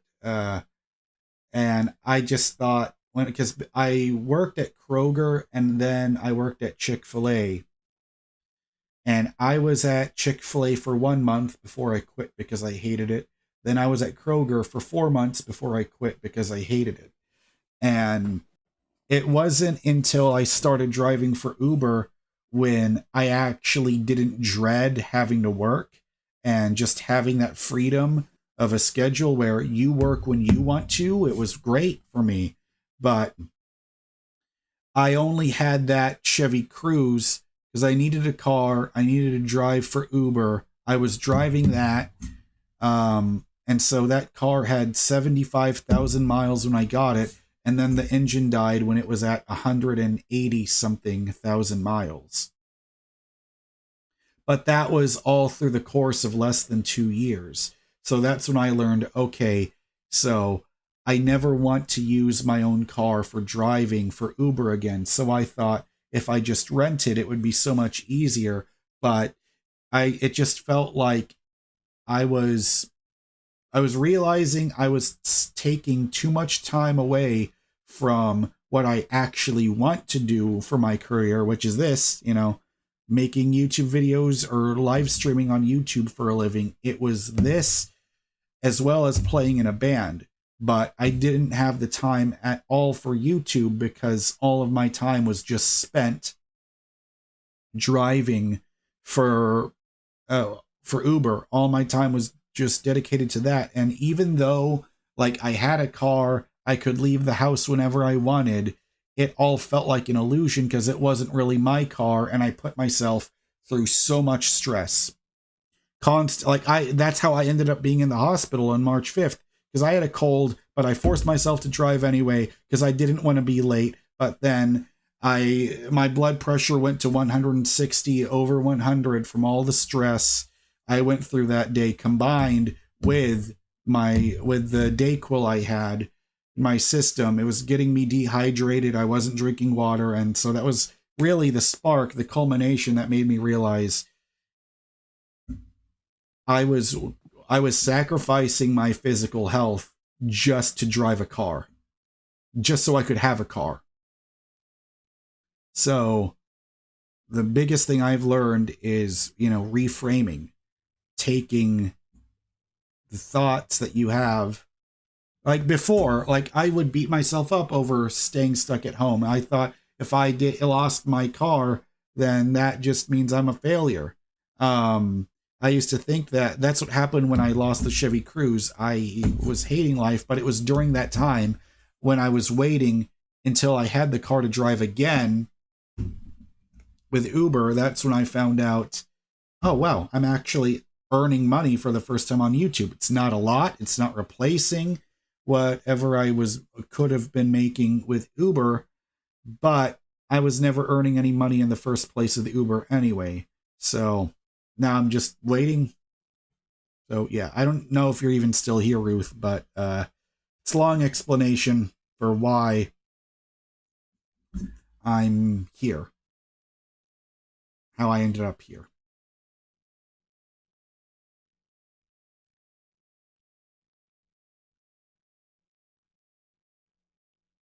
Yeah, Ruth says, I used to work at Jack in the Box, and I can confirm that it was a living hell to work there. Oh,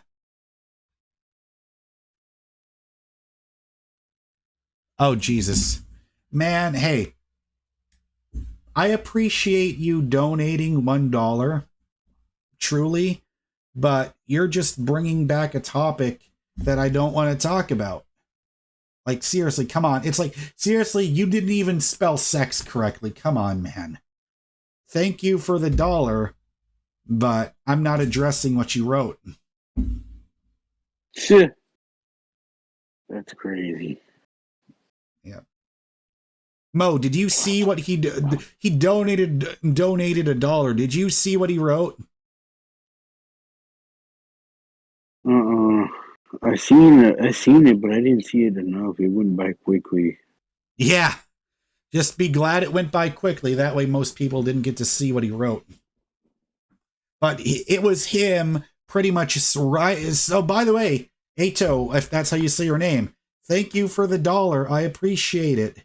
But just keep in mind, just because someone wants to donate, that does not mean if I don't like the message you wrote, that doesn't mean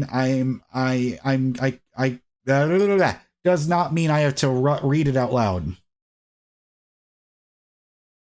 Because sometimes there's people that donate just to be a troll. And Ruth, you just saw that. Like, I don't want to spend too much time.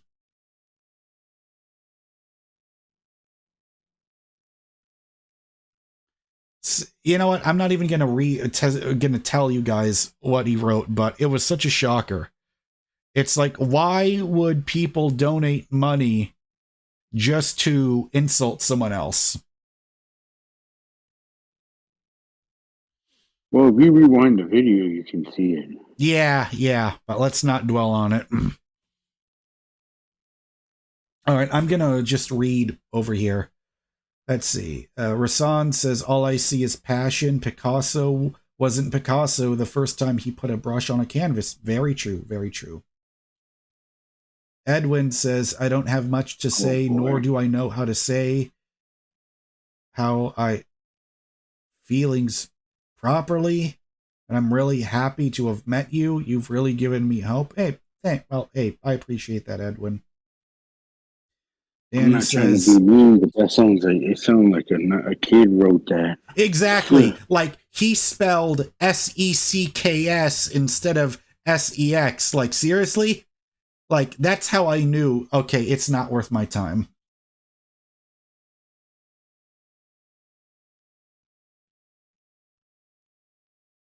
Yeah, Rasan says, I have BPD and I thought I was the only one that couldn't keep a job.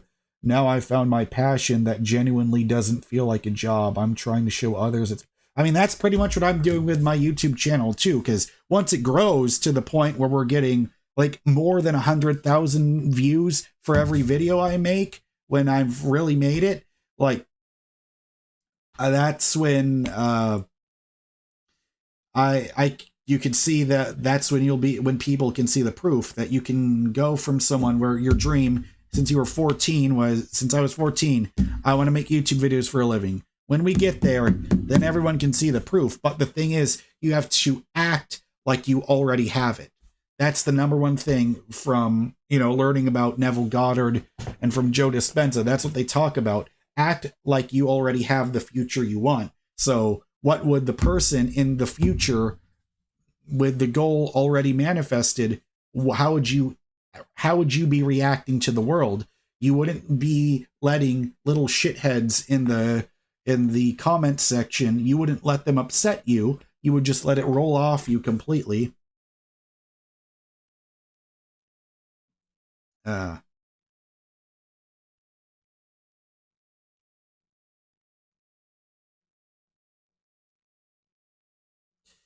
But yeah, anytime I see people writing comments like that just to insult me, it just makes me realize they have nothing better to do with their time.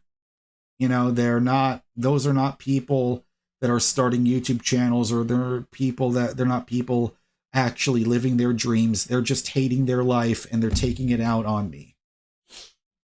And I used to never think that way.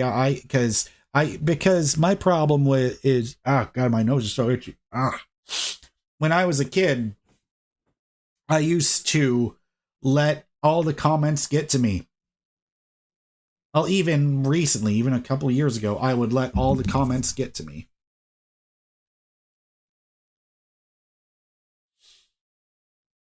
But now it's like, it's just text on a screen.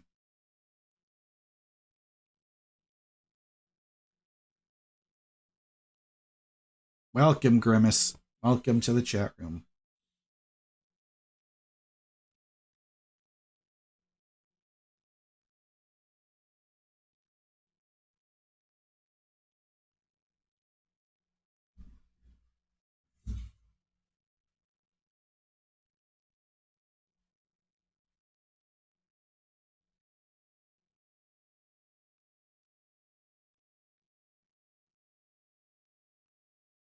Hey, Grimace, have you stopped the Hamburglar already?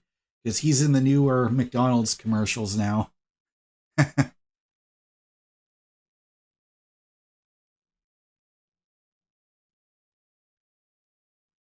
Yeah. Because there's times when I would contemplate having the chat room being visible in my live stream, but because there's lots of people who live stream that do that. But when I see some of the shit that I see, it just makes me think, okay, you know what? I'm glad I don't have the chat room visible on my on my live stream.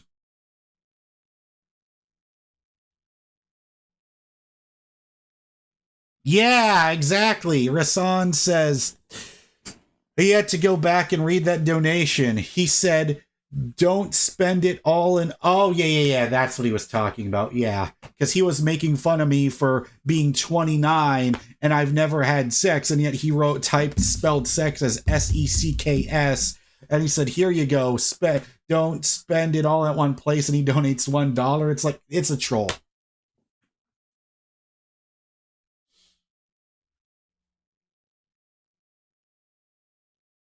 Yeah, Rasan says, you've got premium haters. That's the number one sign of making it big. Well, I'm not big yet on YouTube, but I'm absolutely past phase 1, if we want to use Marvel terms. This phase 1 was just getting to the point where I can get like people regularly watching, because now even the regular videos I make, those are getting 1,000 views usually. Exactly. He could have been more creative with the dollar. But once I saw it was an uneducated piece of shit that doesn't know how to read, that doesn't know how to spell or use grammar properly, and he's doing that to insult me, you just, hey, thank you for the dollar, but you just laugh on your way to the bank. That's what Dolly Parton said when she was asked about Whitney Houston complaining about something about the royalties for "And I Will Always Love You" or something about that. Dolly says, I just laugh myself on the way to the bank. By the way, did you guys ever listen to that song that Dolly Parton did with Rob Halford? Yes. Oh, I see. He spelled it that way because YouTube won't allow it. Okay, that makes more sense. Okay, I get it. But still, the fact that he donated $1 just to say that, it's see, before, whenever I saw people that would be stupid like that, it would ruin my mood and it would just make me angry, where the amount of anger I had was disproportionate to like what they were doing. So exactly, I can't even buy a bar of Twix for that. Yeah, for real.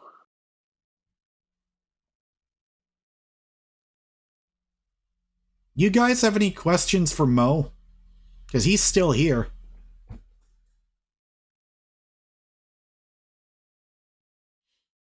Because when my aunt gets back, we are watching the NBA playoffs. Finally, this is when the games get more exciting. This is when the shit talking becomes so much more fun with the NBA. This is when I get extra mad at the referees. This is when the scores get lower, but that just means, they're actually they're actually putting in more effort on the defense this time. That's when it gets more fun. So yeah, it's the Timberwolves versus the Suns. I think it's the Orlando Magic and the Cavaliers are here. Mo is a guy, he's my friend. I've had him on some live streams before, but I've got him on a Discord. Oh shit, you know what? I forgot to record some of the games. Give me 1 second, guys.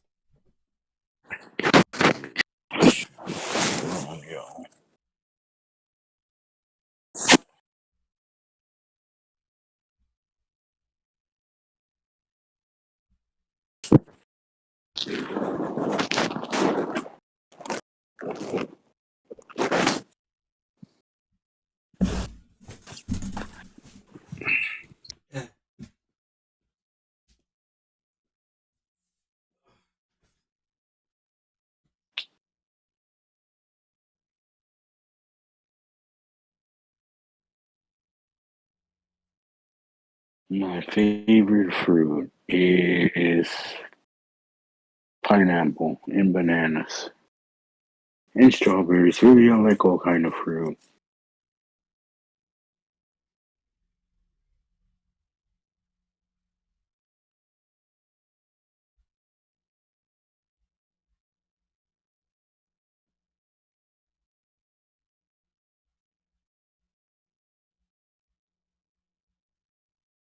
Hey, what's up, Rashawn? Sorry if I'm saying that wrong. Yeah, my name is Mo. I've been Jaren's friend for a long time. I would be there right now with them, but right now it's not really bad. It's bad weather, so I can't go over there. So, see him. I might be over there tomorrow, so you might see me tomorrow if you're there. I don't know.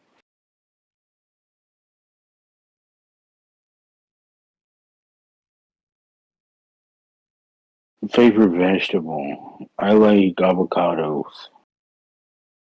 They're probably my favorite.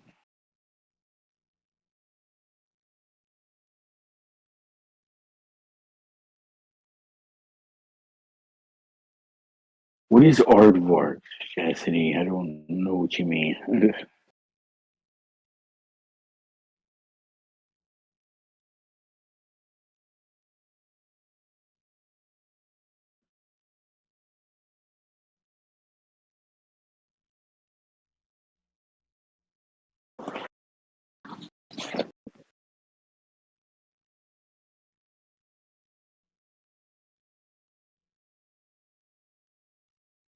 Yeah, avocados are good on toast too.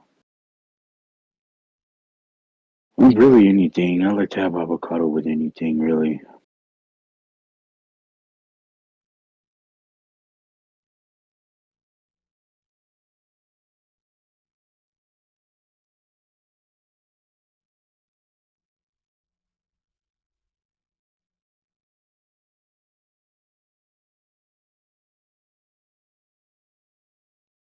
Yeah, I never heard of that. I never had that. If it's a type of meat, I never heard of it.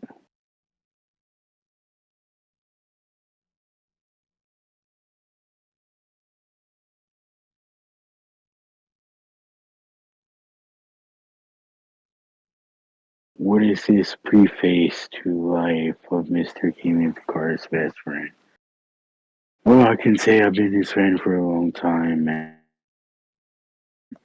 He is, a good person, and he just doesn't like hearing the negativity. He's just trying to make it through. But as his being his friend, he's an amazing guy, and he deserves the best.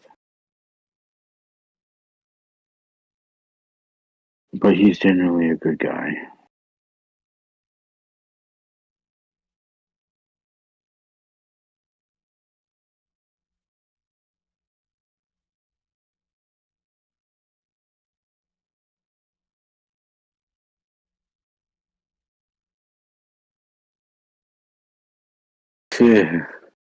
No time. We don't get this privilege very often. Yeah, that's true. Maybe tomorrow you guys will. I may be over there tomorrow. I don't know. Depending on how the weather here is, because it's been raining. It's been bad rain. So I told Kimmy Guitarist I might be over there tomorrow. I don't know.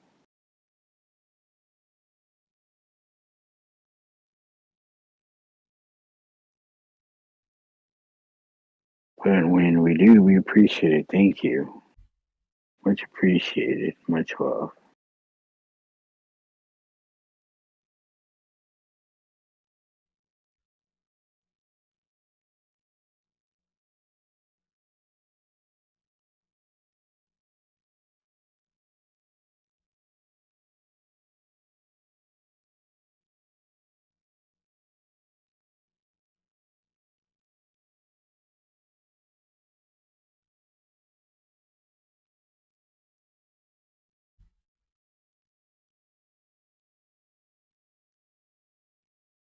I know, right? When I'm over there at his house, man, we have a great time. Bring out the drinks and alcohol. We just live our life. For sure.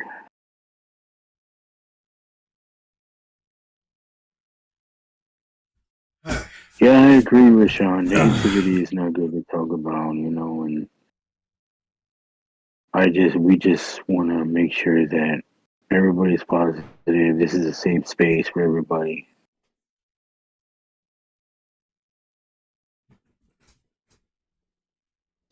So, yeah, I have to. Jaren, his name is Jaren. Yeah, it's just Jaron, like Aaron with a J.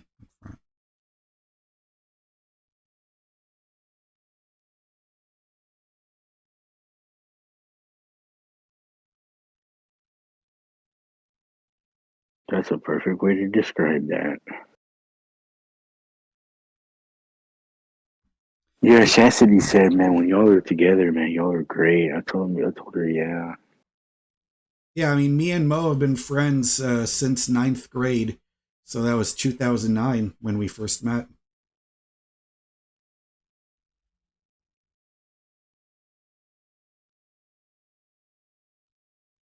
Yeah, I was recording games. Yeah, I can't believe it's been that long, really. Yeah. Yeah. Well, anyways, guys, I've got to get going because my aunt's going to be back home soon. So I'll see you guys next time. All right, bye.